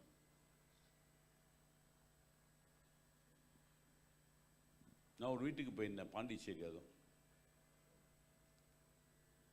ஒரு வீட்டில் பார்த்தோ என் ஃப்ரெண்டோட அந்த வே பாசிங் பை, நாங்கள் கடலூர் எங்கேயோ அந்த சைட் போனோம், பாண்டிச்சேரி வெளியாக போகும்போது சொன்னார் என் ஃப்ரெண்டு, இங்கே என்னோடய ஆண்டி ஒருத்தங்க இறந்து போயிட்டாங்க, அவங்க வீட்டுக்கு போயிட்டு போகலான்னு. சரி போகலான்னு.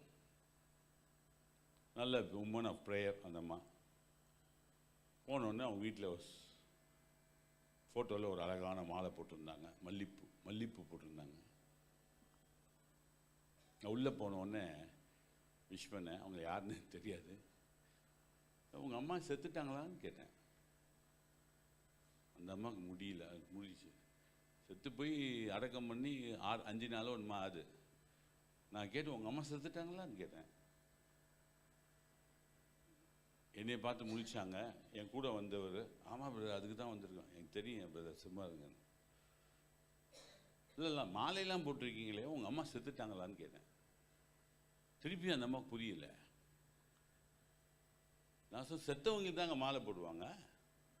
ஆமாம் எங்கள் அம்மா உங்கள் அம்மா சாகலைங்க, உங்கள் அம்மா டிரான்ஸ்ஃபர் ஆகி வேற இடத்துக்கு போயிட்டாங்க. உங்கள் அம்மா சாகலை. சாகிறதுனா எள்ளுக்கு போகிறது தான் சாகிறது. உங்கள் அம்மாவோட ஆத்மா எங்கே போயிருக்குன்னு கேட்டேன். பரலோகம். அப்பயே மாலை போட்டுட்ருக்கீங்க? செத்து போனது தான் மாலை போடுவாங்க. உடனே போய் அந்த அம்மா எடுத்துச்சு பாருங்க. யார் யார் உங்கள் வீட்டில் மாலை போட்டு வச்சுருக்கீங்க? ஜாக்கிரதையாக இருங்க. மாலை போட்டாங்கன்னு பாதாளத்துக்கு அனுப்பிச்சிடுறீங்கன்னு அர்த்தம். உங்கள் வீட்டில் உங்கள் அம்மா அப்பா யாருக்கா மாலை கீழே போட்டிருந்தீங்க, அவங்க அவங்களே பரலோகம் போயிருப்பாங்க, நீங்கள் பாதாளத்துக்கு போயிட்டீங்கன்னு அர்த்தம், அவங்கள அனுப்பிச்சிட்டிங்கன்னு அர்த்தம். கிறிஸ்தவன் யாருமே சாகிறது இல்லைன்னு பைபிள் சொல்லு. உண்மை தானே? அவன் பாடியை விட்டுட்டு போகிறான், அவள் தான். பாம்பு தன் தோலை உரிக்கிற மாதிரி அவன் பாடியை விட்டுட்டு போயிடுறான், வேற வீட்டுக்கு போயிட்டான். பில்லிகிராம் கிட்ட ஒரு கேள்வி கேட்டான்.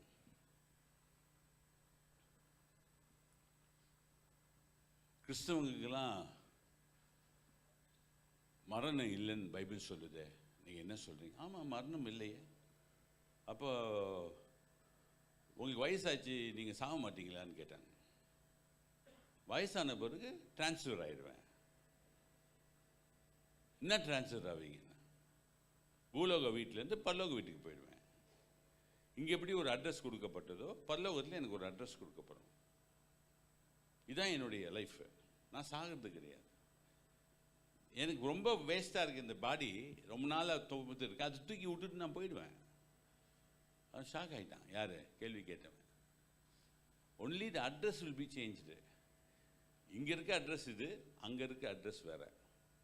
நாங்கள் போனோன்னு ஆண்டவர் எனக்கு கொடுப்பார் அந்த அட்ரஸ், என் வீட்டு அட்ரஸ். இவ்வளோ தாங்க நடக்குது. கிறிஸ்துவன் மறிப்பதே இல்லை. யாரை நம்புறது? கிறிஸ்துவன் மறிப்பதே இல்லை. வேதம் ரொம்ப தெளிவாக சொல்லுதுங்க. யோவான் 8ஆம் அதிகாரம் 51ஆம் வசனத்தை வாசிப்போம். யோவான் 8:51.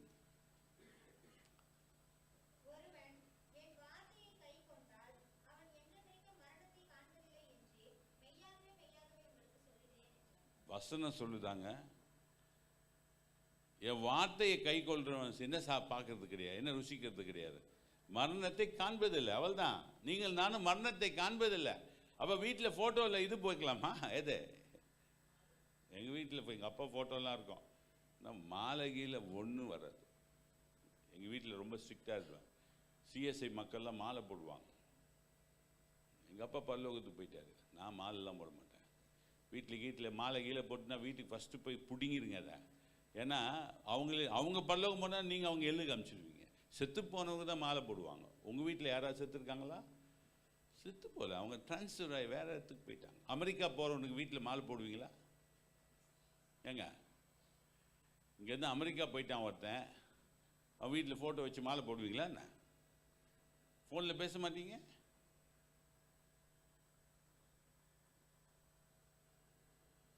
எனக்கு நிறைய அனுபவங்கள் இருக்குங்க. பரலோகத்தில் ஆட்கள் என் கூட வந்து பேசியிருக்காங்க, நான் பரலோகத்தில் போய் பேசியிருக்கேன். எனக்கு அனுபவம்லாம் இருக்குது. என் சரீரத்தை தொட்டுட்டே நான் வெளியில் போய் என் சரீரத்தை பார்த்த அனுபவம்லாம் இருக்கு.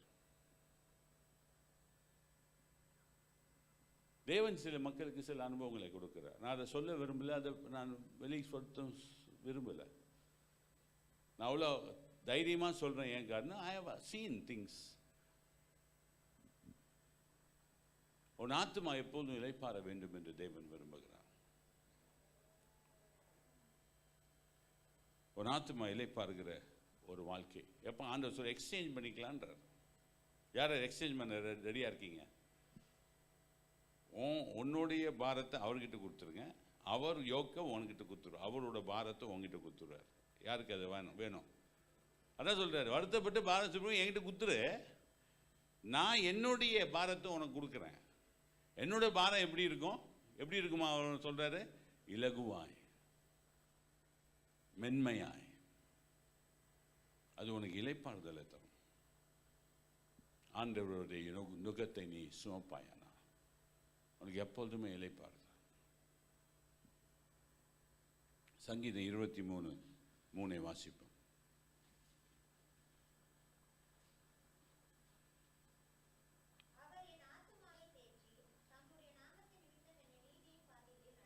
ஆத்துமாவை தேற்றுகிற ஒருத்தர் உண்டுங்க, அதுதான் நம்ம ஆண்டவராகிய இயேசு கிறிஸ்து. வேற யாரும் நம்ம ஆத்துமாவை தேற்ற முடியாது. எந்த சினிமாவும் ஆத்துமாவை தேற்ற முடியாது, எந்த குடியும் ஆத்துமாவை தேற்ற முடியாது, எந்த சிகரெட்டும் ஆத்துமாவை தேற்ற முடியாது. இதெல்லாம் உன் சரீரத்துக்கு பாதிப்பை உண்டாக்கும். உன் ஆத்துமாவை தேற்றுகிற ஒரே ஒருவர் தான், அவர் தான் இயேசு கிறிஸ்து. மனசு கஷ்டமாக இருந்ததுயா, அதனால கொஞ்சம் குடிச்சிட்டேயா. மனசு கஷ்டமாக இருந்தால் இன்னும் குடிச்சா இன்னும் மனசு கஷ்டமாக தான் ஆகும். கஷ்டத்தை எடுக்காது. குடி கஷ்டத்தை எடுக்குமா? குடி என்ன செய்யுமா? குடியை கெடுக்குமா அப்படின்னு அந்த பாட்டில் போட்டிருக்காங்கன்னு சொல்லுவாங்க. குடிக்கிறவனுக்கு தான் தெரியும் அது என்ன எழுதியிருக்கு. அதெல்லாம் பார்ப்பானா அவன்?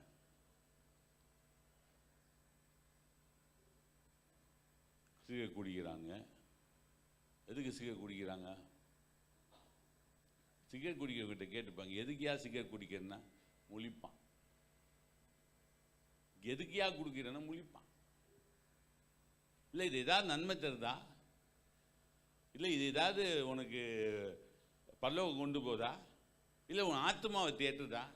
இல்லையா நுரையீரலில் புகையாக வச்சுருக்கேன். ஒரு தட்டுனா புஷ்ன்னு வருவான்.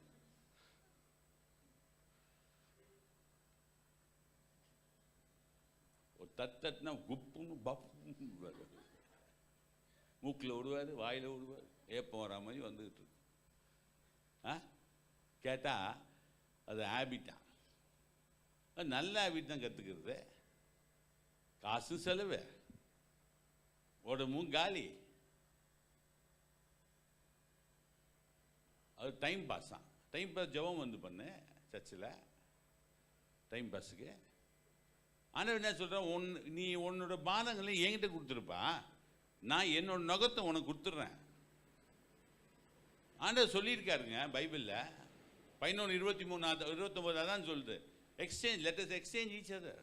உன்னோட பிரச்சனையை என்கிட்ட கொடு, என்னுடைய சுமையை உங்ககிட்ட கொடுக்குறேன். அது உனக்கு இலகுவாக இருக்கும், அது உனக்கு சந்தோஷத்தை கொடுக்கும், உன் ஆத்துமாவை இளைப்பாறுதல் பண்ணும். என்னோட நுகத்தை சுமக்க ஆரம்பிச்சிடும். உன்னோட பாரத்தை நான் சுமக்க ரெடி. ஆனால் நம்ம செய்கிறோமா? நம்ம கொடுக்குறோமா அவர்கிட்ட? அவரை கண்டுக்கவே மாட்டோம். எல்லாம் பிரச்சனை எல்லாம் பெருசாகி தலையில் தூக்கி நடக்க முடியாத சமயத்து தான் அந்த நீங்கள் ஒருத்தர் இருக்கிறீங்க மறந்து போயிட்டு ஆரம்பிப்போம். ஸ்டார்டிங்கிலே ஃபுட்பாலில் பாஸ் பண்ணுற மாதிரி பாஸ் பண்ணிட்டோன்னா பிரச்சனையே இல்லை. நான் சொல்கிறது யார் யாருக்கு புரியுது? புரிஞ்சவன் கை தூக்கி ஒரு அல்லேலூயா சொல்லு. ஓகே, மத்தேயு 16:26 வாசிக்கும். மத்தேயு 16:26. மனுஷன் உலகம் முழுவதையும் ஆதாயப்படுத்தி கொண்டாலும் தன் ஜீவனை நஷ்டப்படுத்தினால் அவனுக்கு லாபம் என்ன?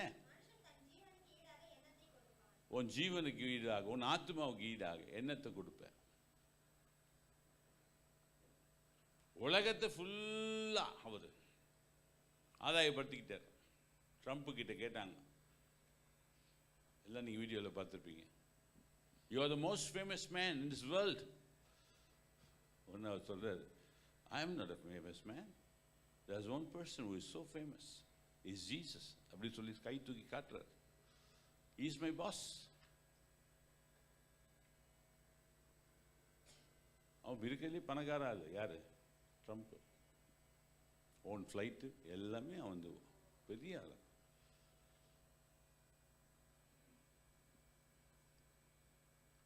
He doesn't smoke, he doesn't drink.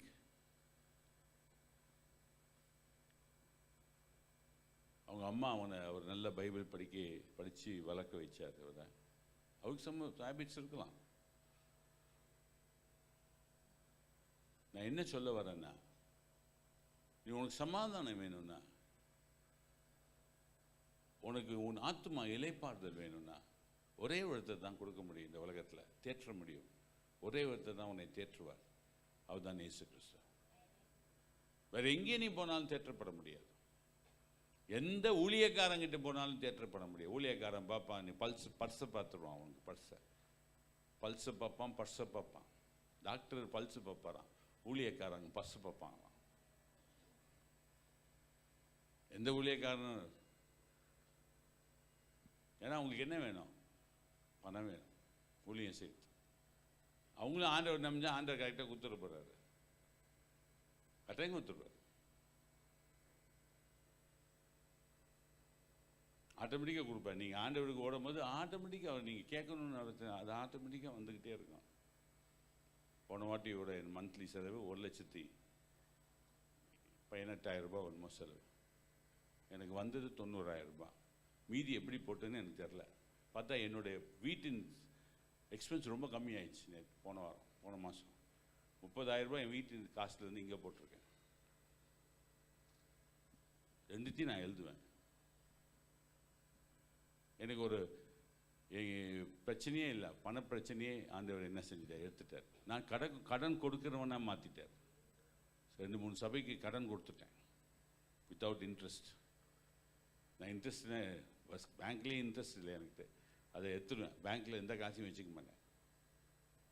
I will remove it. எங்கேயா ஊழியத்துக்கு கொடுத்துருவேன். ஆண்டவர் எதிர்பார்க்கறது என்ன தெரியுமா? அவர் உன்னை தேற்ற விரும்புகிறார், அவர் உன்னை மாற்ற விரும்புகிறார், அவர் உன் பாரத்தை சுமக்க விரும்புகிறார். யார் யார் அதெல்லாம் கொடுக்க விரும்புறீங்க? அவர் ரெடியாக இருக்கிறார் உன் பாரத்தை சுமக்கிறதுக்கு. அவர் உன்னை தேற்றத்துக்கு ரெடியாக இருக்கிறார். அவகிட்ட நீ காத்திருந்தா எல்லாத்தையும் தரவும் ரெடியாக இருக்கிறார். நீ விரும்பதை தரத்துக்கு ரெடியாக இருக்கிறார். யார் யார் விரும்பதை பெற்றுக்கொள்வீங்க? நான்லாம் நிறைய விரும்பதை பெற்றுக்கொள்வேங்க. நான் கேட்பேன் ஆண்டவர்கிட்ட, இதெல்லாம் எனக்கு வேணும், தந்துடுவார் உடனே. ஆனால் காத்திருப்பேன். 10 வருஷம் காத்திருந்து பெற்றுக்கிட்டது உண்டு, 15 வருஷம் காத்திருந்து பெற்றுக்கிட்டது உண்டு, காலையில் காத்திருந்து ஈவினிங் பெற்றுக்கொண்டது உண்டு, 10 நிமிஷத்தில் பெற்றுக்கொண்டதும் உண்டு. ஆண்டவரை நீங்கள் நம்பும்போது, ஆண்டவரை நீங்கள் எதிர்பார்க்கும் போது, உன் ஆத்மா எப்பொழுதுமே இளைப்பாறி கொண்டு இருக்கும். அதை டிஸ்டர்பே பண்ண முடியாது. பிசாசு உங்ககிட்ட வந்து என்கிட்ட 2-3 வாட்டி பிசாசு வந்துக்கிட்ட சொல்லிகிட்டே போயிட்டான், உன்னை நான் ஒன்றும் செய்ய முடியாது, உன் தேவன் உன் கூட இருக்கிறார் சொல்லிகிட்டே போயிட்டான். நான் என்னென்னமோ செஞ்சு பார்க்குறேன், நீ அசைய மாட்டேங்கிறேன். நான் சொன்னேன், செய்யறதுலாம் செய்ய, அவர் என் கூட இருக்கிற வரைக்கும் எனக்கு கவலையே இல்லை. இதெல்லாம் உனக்கு யார் சொல்லி கொடுக்குறது? ஒரு வாட்டி வந்து ஒருத்தன் கேட்டான், ஒரு பிசாசு, இதெல்லாம் உனக்கு யார் சொல்லி கொடு, என் கூட இருக்க சொல்லிட்டாரா, எல்லாத்தையும் சொல்லி கொடுக்குறாரா, அப்போ நான் உன்னை எப்படி ஏமாத்துறதுன்னு கேட்குறான். என்கிட்ட கேட்டான் அந்த கேள்வி. அப்போ நான் எப்படி உன்னை ஏமாத்துறது, அதான் தெரில என்ன அப்படின்னு போயிட்டான். பிசாசுக்கு மட்டும் பயப்படாதீங்க, பிசாசு ரியல் உங்களை பார்த்து பயப்படுவான். பிசாசுக்கெல்லாம் பயந்துடாதீங்க. அவன் நம்ம அங்கே வந்தாவே அங்கே வரான்டா, அவன் ஒதுங்கிக்கோ அப்படின்னு சொல்லிட்டு ஒதுங்கிடுவான். ஏன்னா நம்மளை வெளிப்படுத்தி காட்டானா அது ரொம்ப அசிங்கமாயிடும் வெளிங்க. நீங்கள் உன் ஆத்மா இளைப்பா இருந்துச்சுன்னா, உன் ஆத்மா இளைப்பாரும்போது நீ கவலைப்பட தேவை. ஆண்டவர் தேற்ற விரும்புகிறார், உன் ஆத்மா இளைப்பாறை கொடுக்க விரும்புகிறார், அவர் உன் நம்புறது உனக்கு கொடுக்க ஆசைப்படுகிறார். நீ எல்லாத்தையும், நீ இந்த உலகத்தில் இருக்க எல்லாத்தையும் நீ சுதந்திரிச்சுட்டு, அவன் வீடை கட்டி அங்கே கட்டி எல்லாம் பண்ணிட்டு உன் ஆத்மாவை நீ எழுந்து போயிட்டீங்கன்னா என்ன பிரயோஜனம்? அங்கே போய் அழ வேண்டியது தான், கத்த வேண்டியது தான், ஐயோ எரியுதே குத்துதே.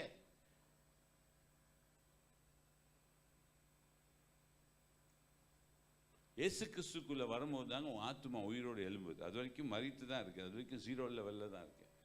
என்னைக்கு நீ இயேசு கிறிஸ்துவை ஏற்றுக்கொண்டு மூழ்கி ஞானஸ்தானம் எடுத்து தண்ணியிலேருந்து மேலே வரும்போது தான் உன் ஆத்மா உயிரோடு எழும்புது. அது வரைக்கும் செத்து தான் இருக்கு. It is dead. அதுக்கப்புறம் நீ பரிசுத்தாவியை பெற்றுக்கொண்டா உன் ஆத்மா நல்லா வளர ஆரம்பிச்சிடும், புஷ்டியாய் மாறிடும், பலசாலியாய் மாறிடும். ஆத்மாவுக்கு இளைப்பாறுதல் கொண்டு வந்து கொடுப்பார். லூக்கா 12ஆம் அதிகாரம் 16லேருந்து 20 வசனங்களை வாசிப்போம். லூக்கா 12, 16லேருந்து 20.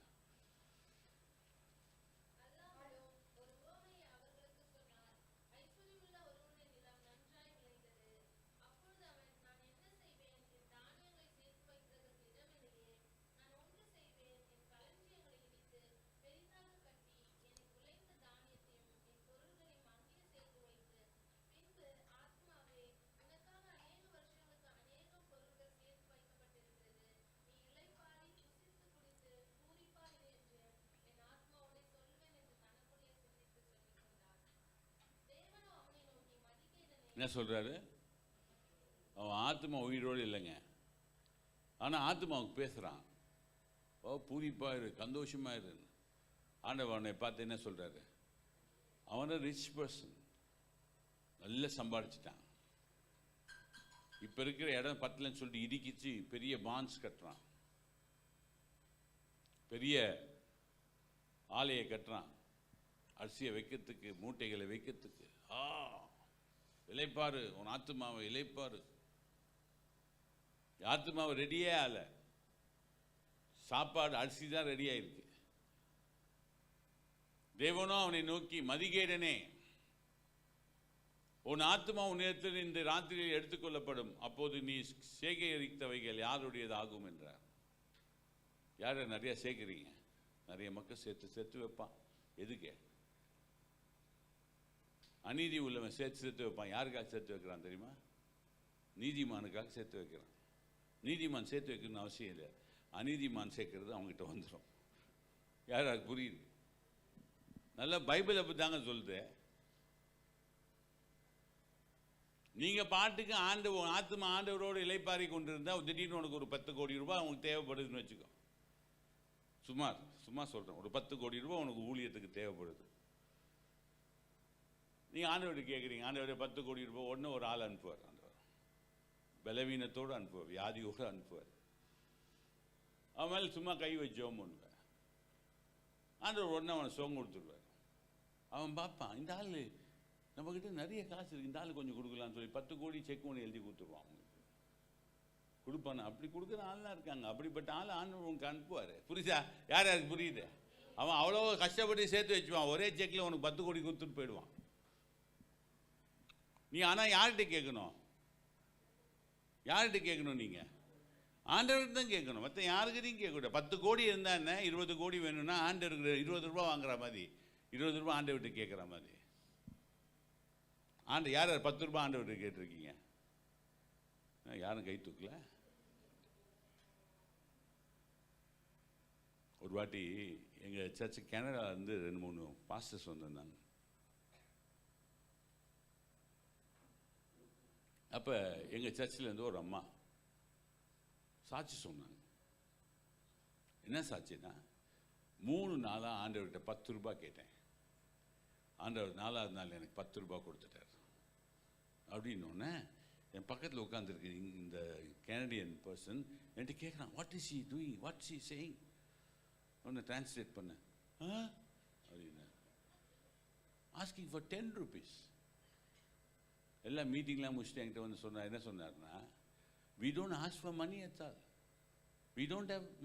Nobody in Canada asks for money. We all have money. But you people talk only for 10 rupees. This woman was asking for 3 days.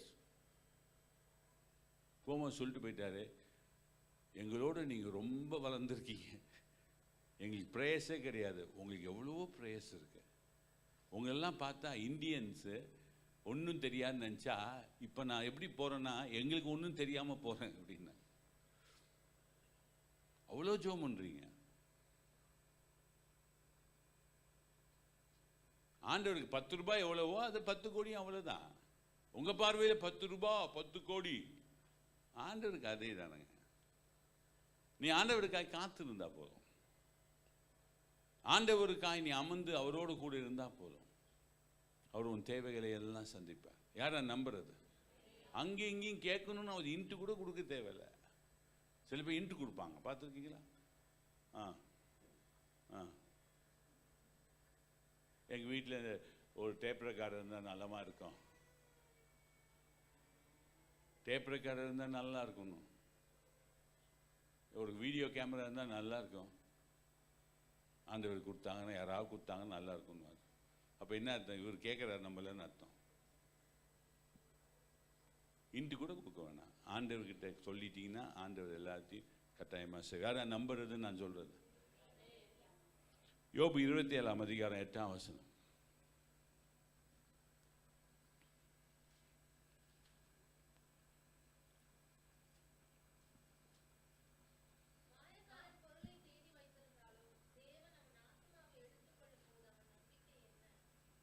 மாயக்காரன் எல்லாத்தையும் தேடி வச்சிருந்தாலும் தேவன் அவன் ஆத்மாவை எடுத்துக்கொண்டா அவன் நம்பிக்கை என்ன? ஒரு ஆத்மா செத்து இருந்துச்சுன்னா நம்பிக்கையே இல்லை. அந்த மனிதன் பாருங்க, எல்லாத்தையும் சம்பாதிச்சு பெருசா கட்டி வச்சிருக்கிறான். ஆண்டவர் சொல்றாரு, இன்னைக்கு இரவிலே உன் ஆத்மா எடுத்துக்கொள்ளப்படும்னா நீ சேர்த்தது யாருடையதாகும்? அப்ப என்ன சொல்ற ஆண்டவர்? இந்த பூலோகத்தில் நீ எதுவும் சேர்த்து வைக்காதுன்னு சொல்றாரு. மத்தேயு 6ஆம் அதிகாரம் 19-20ஆம் வசனத்தில் ரொம்ப தெளிவாக சொல்லப்படுகிறது.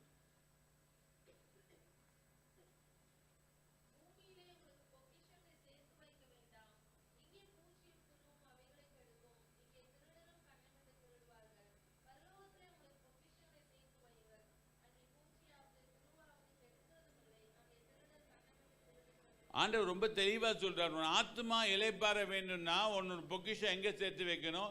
பரலோகத்தில் சேர்த்து வைக்கணும். நீ போகிற இடத்துல சேர்த்து வைக்கணும். உன் வீட்டில், பரலோகத்தில் ஒரு வீடு இருக்கே, அந்த வீட்டில் நீ சேர்த்து வைக்கணும். ஆண்டவர் எல்லாத்தையும் தெளிவாக எழுதப்பட்டிருக்கு. பைபிளை நீங்கள் தெளிவாக படிச்சுட்டீங்கன்னா, அவர் சொல்றதை கேட்க ஆரம்பிச்சிட்டிங்கன்னா உன் ஆத்மா எப்போதும் இளைப்பாறி கொண்டே இருக்கும். நீ நிறைய காசு வச்சிருக்கணும்னு அவசியமே இல்லை. உங்கள் அப்பா வச்சிருக்கிறாரு, உன் தேவைகள் எல்லாம் சந்திப்பார். ஒரு நாள் நானும் என் பையன் ஒய்ஃபு சாப்பிட போயிருந்தோம் ஒரு ஹோட்டலுக்கு. சாப்பிட்டுட்டு முடிச்சு பில்லு வந்துச்சு. நான் என் பையன்கிட்ட சொன்னேன், இப்போ நீ சம்பாதிக்கிறது கட்டு அப்படின்னு. ஒன்று அவன் சொன்னா, அப்பா நீங்கள் வரும்போது நான் என் பர்ஸை கொண்டு வரேன்னா. என்ன சொன்னா? அப்பா நீங்கள் வரும்போது நான் என் பர்ஸு கொண்டு வரேன். பர்ஸு செல்ஃபோனும் வீட்லேயே வச்சுருக்கிறேன். நீங்கள் சொல்லியிருந்தா அப்பயே எடுத்துகிட்டு வந்திருப்பேன்ல. அதோ உங்கள் அப்பா இருக்கிற வரைக்கும் உனக்கே கவலை. யார் யாருக்கு புரியுது? ஒரு வீடு இப்போ கட்டிகிட்டு இருக்கோங்க. அவர்னால 20,000 ரூபாய் கூட பெறட்ட முடியாது. இப்போ அவர் எக்ஸ்பென்ஸ் பண்ணியிருக்கிறது 4 லட்சம் ரூபாய் எக்ஸ்பென்ஸ் பண்ணிட்டார். நான் சொன்னேன், பிரதர் நீங்கள் பேசாமல் இருந்தால் நான் கட்டி கொடுத்துருவேன், நீ கவலைப்படாது, காசு வரும், எப்படி வருதுன்னு மட்டும் பாருங்கள். அவர் நம்பவே இல்லை. எப்போ ஆரம்பிக்கிறதுன்னு நான் சொன்னேன், ஒருத்தர் வருவார், உங்களுக்கு ஒரு ஆஃபரிங் கொடுப்பாரு, அதில் ஆரம்பிச்சோம். எப்படியா எனக்கு ஆஃபரிங் கொடுப்பாரு? நான் ஒரு டெய்லரு, எப்படி எனக்கு ஒருத்தர் ஆஃபரிங் கொடுப்பாரு? நான் சொல்கிறத கேளுங்க, வீடு கட்டி தர்றது என் வேலை, வீட்டில் போய் குடியிருக்கிறது உங்கள் வேலை. நான் சொல்கிறது மட்டும் செய்யுங்க, நீங்கள் வீடு கட்டிடலாம்.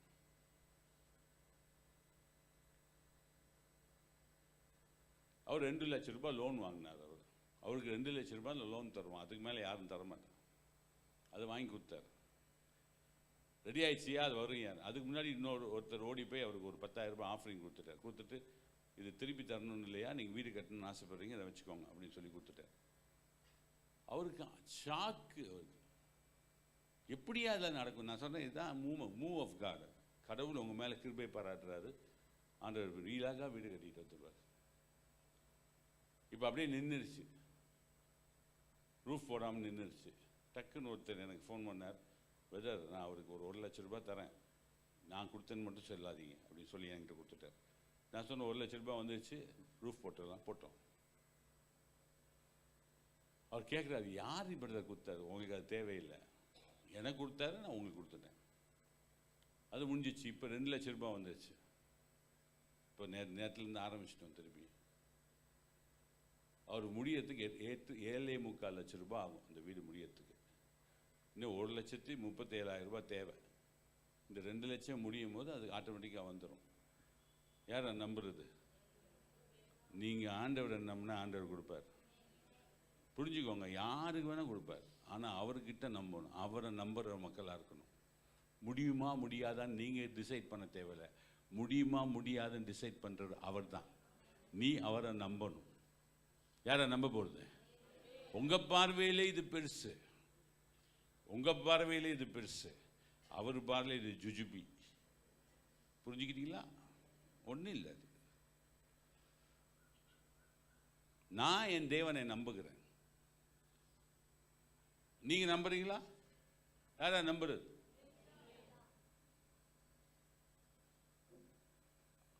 ஆண்டவர் நீ நம்பிட்டேன்னா அவர் எல்லாத்துக்கும் ஒத்துருவார். ஆனால் அவருக்கு தெரியணும் நீ அவரை நம்புற. அவருக்கு தெரியும் நீ நம்புறியா நம்பலையான்னு. புரிஞ்சுக்கிட்டீங்களா? யார் யார் புரியுது? அவருக்கு உன்னை நல்லாவே தெரியும் நீ அவரை நம்புறியா நம்பலையான்னு. மனுஷனுக்கு தெரியாது. நீ நம்புற மாதிரி நடிப்ப, நீ நம்புற மாதிரி நடிப்ப, நம்புற மாதிரி இருப்ப, ஊழியக்கார மாதிரி இருப்ப. ஆனால் ஆண்டவருக்கு தெரியும் யார் ஊழியக்காரன், யார் நடிக்கிறான். ஆண்டவருக்கு நல்லா தெரியும். நீ உண்மையா தேவனை நம்பும்போது, உன் ஆத்மா உண்மையா அவரை நம்பும்போது, அவர்கிட்ட இளைப்பாரும்போது, உன்னை தேவன் உயர்ந்த ஸ்தானங்கள் வச்சிருவார். டாப் லெவலில் கொண்டு போயிடுவார். எல்லாத்துலேயும் சரி, பணத்துலேயும் டாப் லெவலில் கொண்டு போயிடுவார், பிரசங்கத்துலேயும் டாப் லெவலில் கொண்டு போயிடுவார், நீ இருக்கிற இடத்துலையே டாப் லெவலில் கொண்டு போயிடுவார். அவரை மட்டும் நம்பணும், அவரோட காத்திருக்கணும். நீ சுமக்கக்கூடாது, அவர்கிட்ட கொடுத்துடணும். அவர் என்ன சொல்றாரு அப்படியே கேட்கணும். புரிஞ்சுதா? யாராவது புரியுது? அவர் என்ன சொல்றாரு? போனாட்டி வரும்போது சொன்னா தெரில, திடீர்னு ஒருத்தர் என்னை கூப்பிட்டு 50,000 ரூபாய் கொடுத்தார். அவர் எனக்கு கொடுக்க வேண்டிய காசு 2 லட்சம் ஏற்கனவே கொடுத்துட்டாரு. திடீர்னு 1 லட்சம் ரூபாய் கொடுத்தாரு. அதில் 50,000 ரூபாய் கொடுத்தாரு.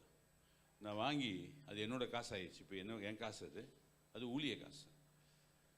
அடுத்து என்னுடைய டேஷ்போர்டில் வைக்கிறேன் காசை. வைக்கும்போது ஆண்டவர் சொல்கிறாரு, நான் உனக்கு கொடுக்கல, போகிற பாரு, அங்கே ஒரு ஃபோன் பண்ணி அந்த பாஸ்டர் வெளியில் வர சொல்லு, அவர்கிட்ட அந்த 50,000 ரூபாய் கொடுத்துரு அப்படின்னு. நாளைக்கு அவர் கட்டாயம் தேவை, லாஸ்ட் டே அவர் கொடுக்கணும். சரி ஆண்டவரே, உடனே ஃபோன் பண்ணேன், 50,000 ரூபாய் எடுத்து அவர்கிட்ட. அவர் ஷாக் ஆகிட்டார். அப்போ தான் என்னை பார்த்துட்டு போனார். 10 நிமிஷம் கூட ஆகலை. அது வரைக்கும் நான் கொடுப்பேன்னு அவருக்கு தெரியாது, அவர் ஆண்டவர் எனக்கு கொடுப்பாருன்னு தெரியாது. அவருக்கு நாளைக்கு காலையில் தேவைப்படுது, அந்த 50,000 ரூபாய் கொடுத்துரு. சரி கொடுத்துட்டேன். அவர் 2 மாதம் எடுத்துக்கிட்டார் டைம் திருப்பி தரத்துக்கு. திருப்பி கையில் கொடுத்தார். 45,000 ரூபாய் கொடுத்தார். பிரதர் அடுத்த மாதம் 5,000 ரூபாய் தரேன்னு சொல்லிட்டு 45,000 ரூபாய் என்னுடைய அதே டேஷ்போர்டில் திருப்பி உள்ளே வைக்கிறேன். ஆண்டவர் சொல்கிறார், ஒரு பேர் சொல்கிறார், இம்மானுவேல் அப்படின்றார். என்னடா இம்மானுவேல் சொல்கிறாரு? சொல்லி கொஞ்சம் 10 நிமிஷம் இம்மானுவேல் எனக்கு ஃபோன் பண்ணுறார். பிரதர், சர்ச்சோடைய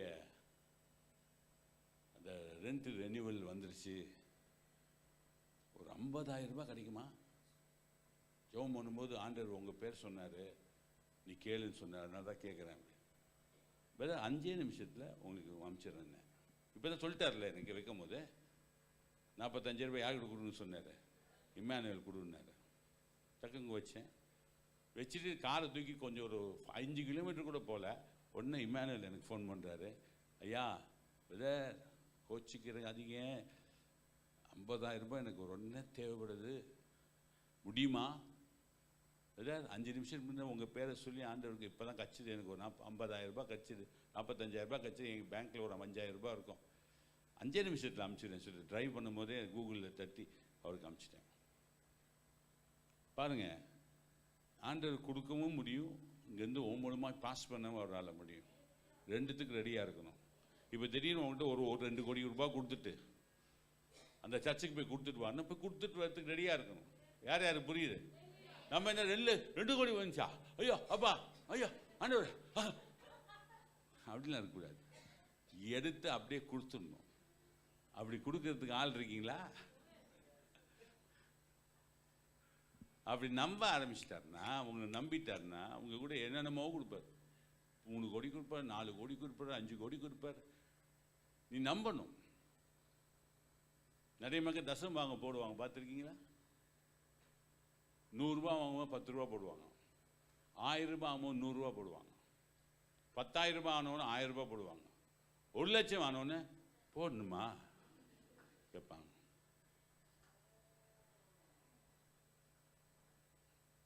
ஒரு அம்மா எங்கள் சர்ச்சில் வந்துச்சு, அம்மா என் தசம்பாகம் போடணும் அப்படி. எதுக்குமா? 22 லட்சம் ரூபாய்க்கு லேண்டு விற்றேன். எவ்வளோக்கு வாங்கினேன்? 3 லட்சம் ரூபாய்க்கு வாங்கினேன். இப்போ 19 லட்சம் ரூபாய்க்கு தசம்பாகம் போடு அப்படின்னேன். அப்போ 1,90,000 ரூபாய் போடணுமா அப்படின்ச்சு. அது உன் இஷ்டமா, தசம்பாகம் எவ்வளோ போடணும் இவ்வளோ சொன்னேன், போடுறது போட அது உன் இஷ்டம். நான் அத்தைவாட்டி கொடுக்கிட்டேன் அப்படின்ச்சு. அது உன் இஷ்டமான்னு. ஆண்டவர் சொல்கிறார்ல 1,90,000 ரூபாய் இப்போ போடலாம்ல. அந்த அம்மா போடல. பையனை போலீஸ் வந்து பிடிச்சி அரெஸ்ட் பண்ணிடுச்சு. பையனை மென்டல் மாதிரி ஆயிடுச்சு. அதுக்கு செலவு பண்ணிச்சு 2 லட்சம் ரூபாய். எதுக்கே? போலீஸ் பிடிச்சி 15 நாள் ரிமாண்டில். நல்ல பையன், அருமையான பையன். ஏதோ ஒரு கேஸில் மாட்டி உள்ளே போயிட்டான். வந்துச்சு, என்னை பார்த்துச்சு. அன்னைக்கே சொன்னீங்க 1,90,000 ரூபாய் போட சொன்னீங்க. நான் சொன்னேன், நானாம கேட்டேன்? நீங்கள் தானே வந்து கேட்டீங்க. ஏன் கேட்டீங்க? போடணுன்னு ஆசை எதை கேட்டீங்க? இவ்வளவா அப்படின்னு சொல்லி போட முடியல. இப்போ எவ்வளோ செலவு பண்ணீங்க கேட்டேன். ஐயா ஒரு 2,50,000 ரூபாய் கிட்ட செலவு பண்ணிட்டேன். எவ்வளோ ப்ராஃபிட் வந்திருக்கோம்? உன் பையன் உள்ளேயும் போயிருக்க மாட்டான்ல. அடுத்த வாட்டி ஒரு லேண்ட் விற்றுச்சிங்க. அந்த மாதிரி லேண்ட் புரோக்கர். அந்தம்மா அடுத்த வாட்டி ஒரு லேண்ட் விற்றுச்சு 45 லட்சம் ரூபாய்க்கு விற்றுச்சு. வந்து டப்புன்னு அதில் ப்ராஃபிட் வந்து அந்த அம்மாவுக்கு 30 லட்சம் ரூபாய் டக்குன்னு பண்டில் போட்டு 3 லட்சம் ரூபாய் உண்டியில் போட்டுச்சு. என்னம்மா இது ஏமா போடுறேன்? ஐயப்பா போதும் ஐயா, எனக்கு இது போதும்.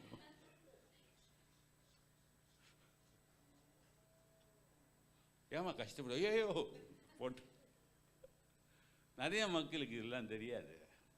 ஏன் ஆண்டவர் தசம்பாகம் கொடுக்கணும்னுவாங்க. உன் ஆத்மா இளைப்பாறணும். யார் யாருக்கு புரியுது? உன் ஆத்மா இளைப்பாறணும்னா நீ பணத்தை சம்பாதிச்சு இளைப்பாற முடியாது.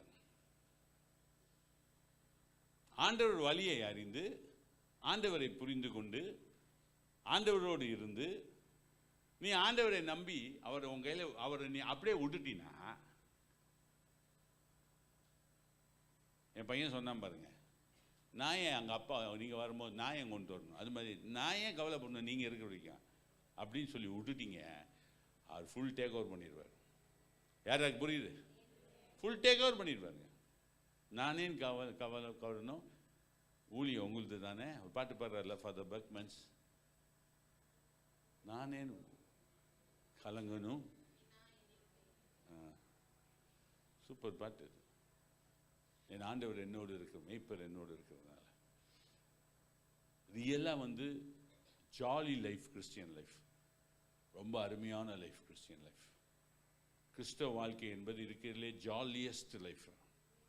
அதை புரிஞ்சு அதை அறிஞ்சு கொண்டீங்கன்னா, நீங்கள் ஆண்டவரை புரிஞ்சுக்கிட்டீங்கன்னா, நாளை குறித்து கவலைப்பட வேண்டாம், இன்னைக்கு ஈவினிங் குறித்து கவலைப்பட வேண்டாம். எல்லாத்தையும் அதன் பாடுகள் அதை பார்த்துக்கும். ஆண்டவர் எல்லா காயினையும் அழகாக மூவ் பண்ணி உனக்கு சாதகமாக எல்லாம் மாற்றி தருவார். உன் ஆத்மா இளைப்பாறிக்கொண்டே இருக்க முடியும். ஒரே வசனம், இன்னும் நிறைய பாயிண்ட்ஸ் இருக்கு. சங்கீதம் 35:9 வாசிப்போம். சங்கீதம் 35:9.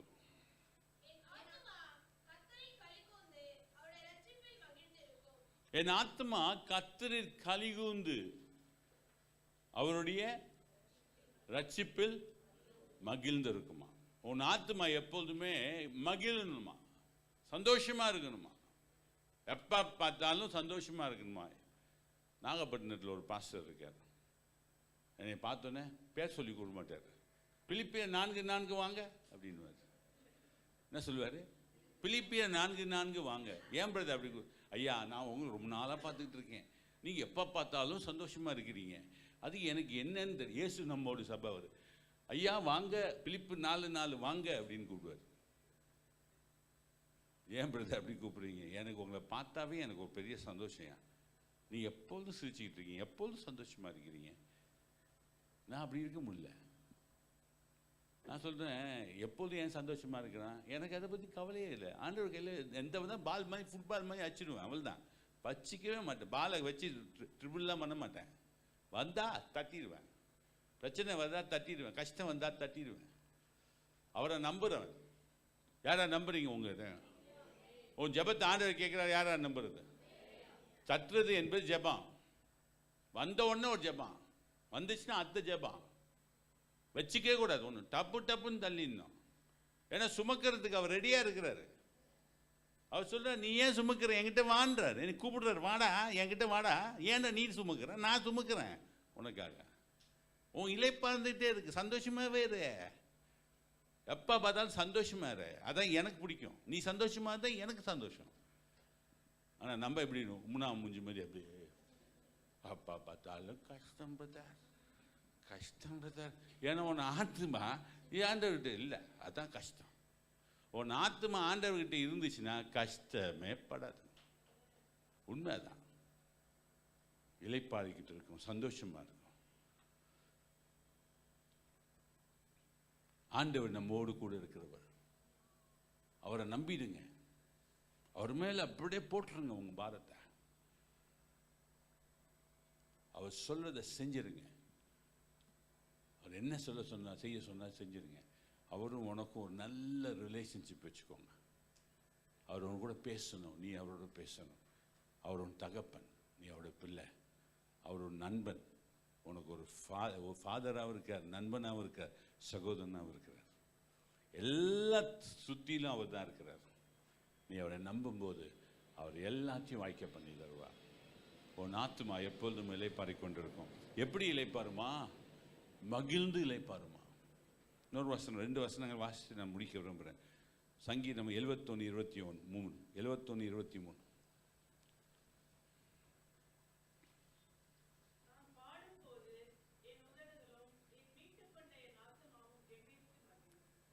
ஃபஸ்ட்டு என் ஆத்மா மகிழ்ச்சியாக இருக்குமா, 2வது என் ஆத்மா கம்பீரிக்குமா. எப்படி இருக்கும்? கம்பீரிக்கும். கம்பீரிக்கணும்னா எது கம்பீரிக்கும்? சிங்கம் கம்பீரமாக நிற்கும். உன் ஆத்மா எப்படி இருக்கும்? கம்பீரிக்கிறதா இருக்கும். எதுக்கும் கவலைப்படாது, சந்தோஷமாக இருக்கும், மகிழ்ச்சியாக இருக்கும். எவ்வளோ பிரச்சனை வந்தாலும் தைரியமாக நிற்கும், கம்பீரிக்கும். நீதிமொழிகள் 2:10 வாசிப்போம்.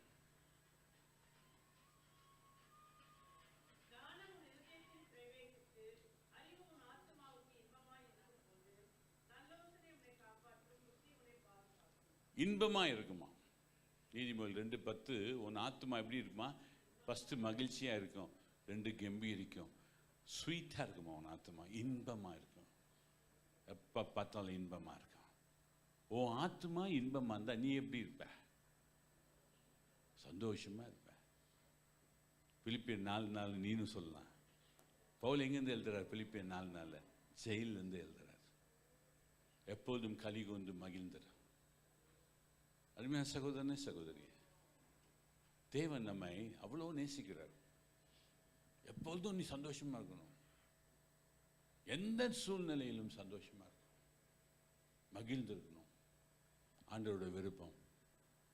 உன் ஆத்மா மகிழணும், உன் ஆத்மா கம்பீரிக்கணும், உன் ஆத்மா இன்பமாக இருக்கணும். இந்த 3த்துக்குள்ள நீ வளரும்போது உன் வாழ்க்கையில் எந்த கவலையும் இல்லாதபடி உன் ஆத்மா இலைப்பாரிக்கொண்டே இருக்கும். இங்கேயும் இலைப்பாரும், அங்கேயும் இலைப்பாரும். ஆண்டவர் உன்னை ஆசீர்வதிப்பார். கண்களை மூடுவோம், தேவனை நோக்கிப்பார். பரிசுத்தமும் இரக்கமும் உள்ள எங்கள் பரலோக பிதாவே, எங்கள் ஆத்துமாக்களுக்கு இலைப்பாடல் தருகிறது. எங்கள் ஆத்துமா எப்பொழுதும் சந்தோஷமாக இருக்கணும், கம்பீரிக்கணும், இன்பமாக இருக்கணும் என்பதில் நீர் விரும்புகிறேன். நாங்களும் உண்மையே நம்பி, உண்மையே எதிர்பார்த்து, உமக்காக காத்திருந்து, நீர் கொடுக்கதெல்லாம் பெற்றுக்கொண்டு இந்த உலகத்துக்கு ஒரு வெளிச்சமா, இந்த உலகத்துக்கு ஒரு ஒளியா, கம்பீரமாக இருக்கிற ஆத்துமாக்களை நாங்கள் நிற்க கட்டளையிடுவீரா. உங்கள் நாமம் உயர்ந்திருக்கட்டும், மகிமைப்படுவீரா. உலகத்தில் எதையும் சேர்த்து வைத்தாலும் ஒன்றும் இல்லைதான், எல்லாம் உமக்காக நாங்கள் சேர்த்து வைக்க கட்டளையிடுவீரா. இயேசு கிறிஸ்து மூலமா ஏழைக்கு நல்ல பிதாவே, ஆமென், ஆமென்.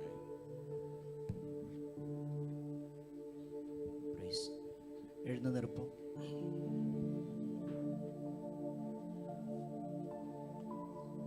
வருத்தப்பட்டு பாரம் சுமக்கிறவர்களே, நீங்கள் எல்லோரும் என்னிடத்தில் வாருங்கள், நான் உங்களுக்கு இளைப்பாறுதல் தருவேன் என வேதம் சொல்லுது. இன்றைக்குள்ள உலக வாழ்க்கையை பார்க்கும்போது எந்த இடத்துல ஒரு சமாதானம் இல்லை, எந்த இடத்துல ஒரு சந்தோஷமும் கிடையாது. விசேஷித்து கிறிஸ்தவர்களுடைய வாழ்க்கையை பார்க்கும்போது தான் ரொம்ப கவலையோடு வாழ்ந்து கொண்டிருக்கிற ஒரு கூட்டமாய் கிறிஸ்தவர்கள் இருக்கிறது. வசனம் சொல்லுகிறது, நான் உங்கள் ஆத்துமாக்கள் இளைப்பாறுதல் தருவேன். அவர் நம்முடைய ஆத்துமாவை தேற்றுகிறவர், நீதியின் பாதையில் நம்மை நடத்துகிறவர். ஏனென்றால் கர்த்தர் எனக்கு மேய்ப்பராயிருக்கிறார், நான் தாழ்ச்சி அடையேன். எத்தனை பேர் அதெல்லாம் நம்புறீங்க? கர்த்தர் மேல் உன் பாரத்தை வைத்து விடு, அவர் உன்னை ஆதரிப்பார். அவருடைய சுமை லெகுவென்று வேதம் சொல்லுது. அவர் இளைப்பாறுதல் கொடுக்க விரும்புகிறார். அவர் நம்முடைய ஆத்துமா கம்பீரிக்க வேண்டும் என்று விரும்புகிறார். அவருடைய ஆத்துமா இனிப்பா இருக்கணும், இனிமையா இருக்கணும்னு விரும்புகிறார். மகிழ்ச்சியோடு வாழணும்னு அவர் விரும்புகிறார். ஹல்லேலூயா. அவரை பாடி துதிக்கும் போது, அவருடைய சமூகத்தில் நாம் அவரை நோக்கி பார்க்கும் போது, மற்ற கவலைகள் எல்லாம் கர்த்தர் மேல் வைத்து அவரே நோக்கி இருக்கும் போது நாம் நம்புகிறது அவராலே வரும். நான் பாடும்போது என்னுதடு கம்பீரித்து மகிழும், நீ மீட்டு கொண்ட என் ஆத்மா அக்களித்து அகமகிழும். நான் பாடும்போது என்னுதடு கம்பீரித்து மகிழும், நீ மீட்டு கொண்ட என் ஆத்மா அக்களித்து அகமகிழும். நான் பாடுவே, நான் துதிப்பே, இரவு பகல் என் நேரவும். நான் பாடுவே, நான் துதிப்பே, இரவு பகல் என் நேரவும். துதியா என் நாவு நிறைந்து இருப்பதாக, துதியா என் நாவு நிறைந்து இருப்பதாக. நாள்தோறும் உம்மை துதிப்பே, நம்பிக்கையோடு துதிப்பே. நாள்தோறும் உம்மை துதிப்பே, நம்பிக்கையோடு துதிப்பே.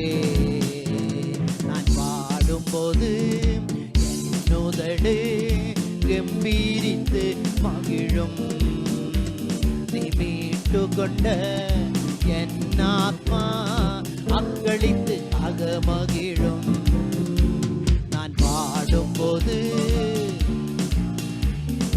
கம்பீரித்து மகிழும், நீ மீட்டு கொண்ட என் ஆத்மா அக்களித்து அகமகிழும். நான் தேடும் மலை நீர்தானே, எப்போதும் நான் தேடும் கண்மலை நீர்தானே. புகலிடவும் காப்பகவும் எல்லாம் நீர்தானே. புகலிடவோ ஆப்பகவும் எல்லாம் நீர்தானே. ஆண்டோரும் உம்மை துதிப்பே, நம்பிக்கையோடு துதிப்பே. நாள்தோறும் உம்மை துதிப்பே, நம்பிக்கையோடு துதிப்பே. நான் பாடும்போது என்னுதடு கம்பீரித்து மகிழும், மீட்டு கொண்ட என் ஆத்மா அக்களித்து மகிழும். நான் பாடும்போது என் உதடு கம்பீரித்து மகிழும்.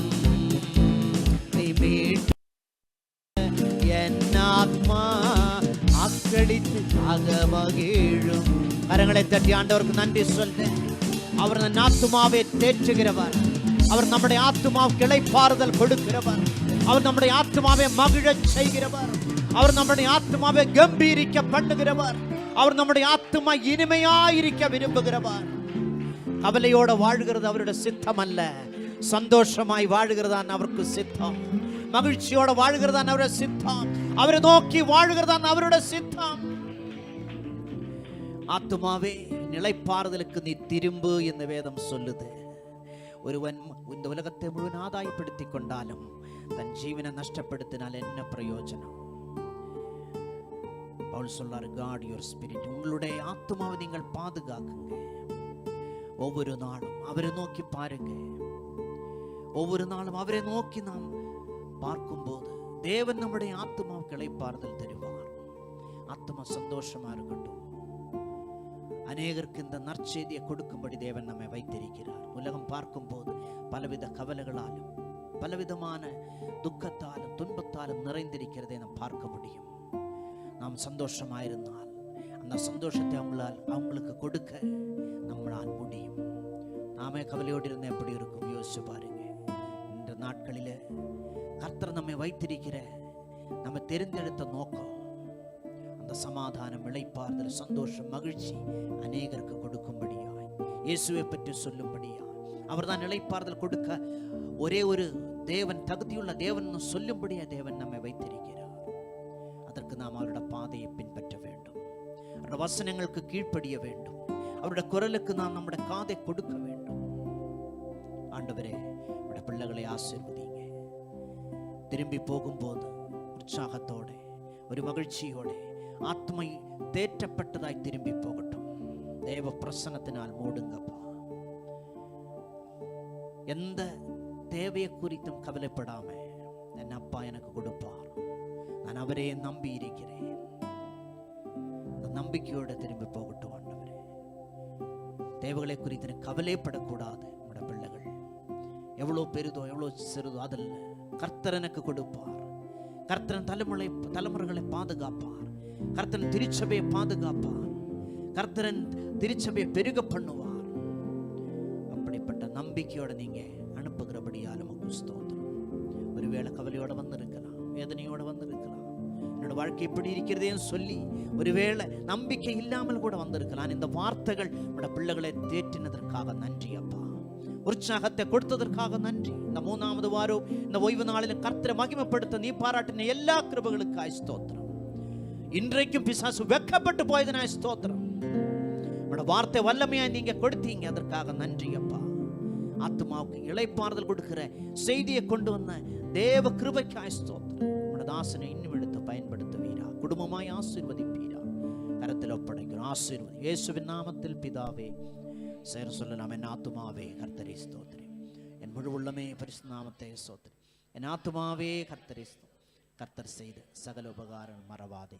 ஆமென். നമ്മുടെ കർത്തരാകിയ യേശു ക്രിസ്തുവിൻ കൃപയും പിതാവാകിയ ദേവനുடைய അൻപും പരിശുദ്ധാവിൻ അന്യോന്യക്കും സമാധാനം വഴി നടത്തലും നാം അനേവരോടും വിശേഷതമായി കാലവേളയിൽ കേട്ട കർത്തരുടെ വാർത്തയോടും ഇன்று മുതൽ എൻ്റെക്ക് ഇവരെപ്പതാകെ. ആമേൻ. ഹല്ലേലൂയ, ഹല്ലേലൂയ, ഹല്ലേലൂയ. കർത്തരമേ ആശീർവദിപ്പാർ, വഴി നടത്തുവാർ. എല്ലാവർക്കും സ്തോത്രം, സ്തോത്രം.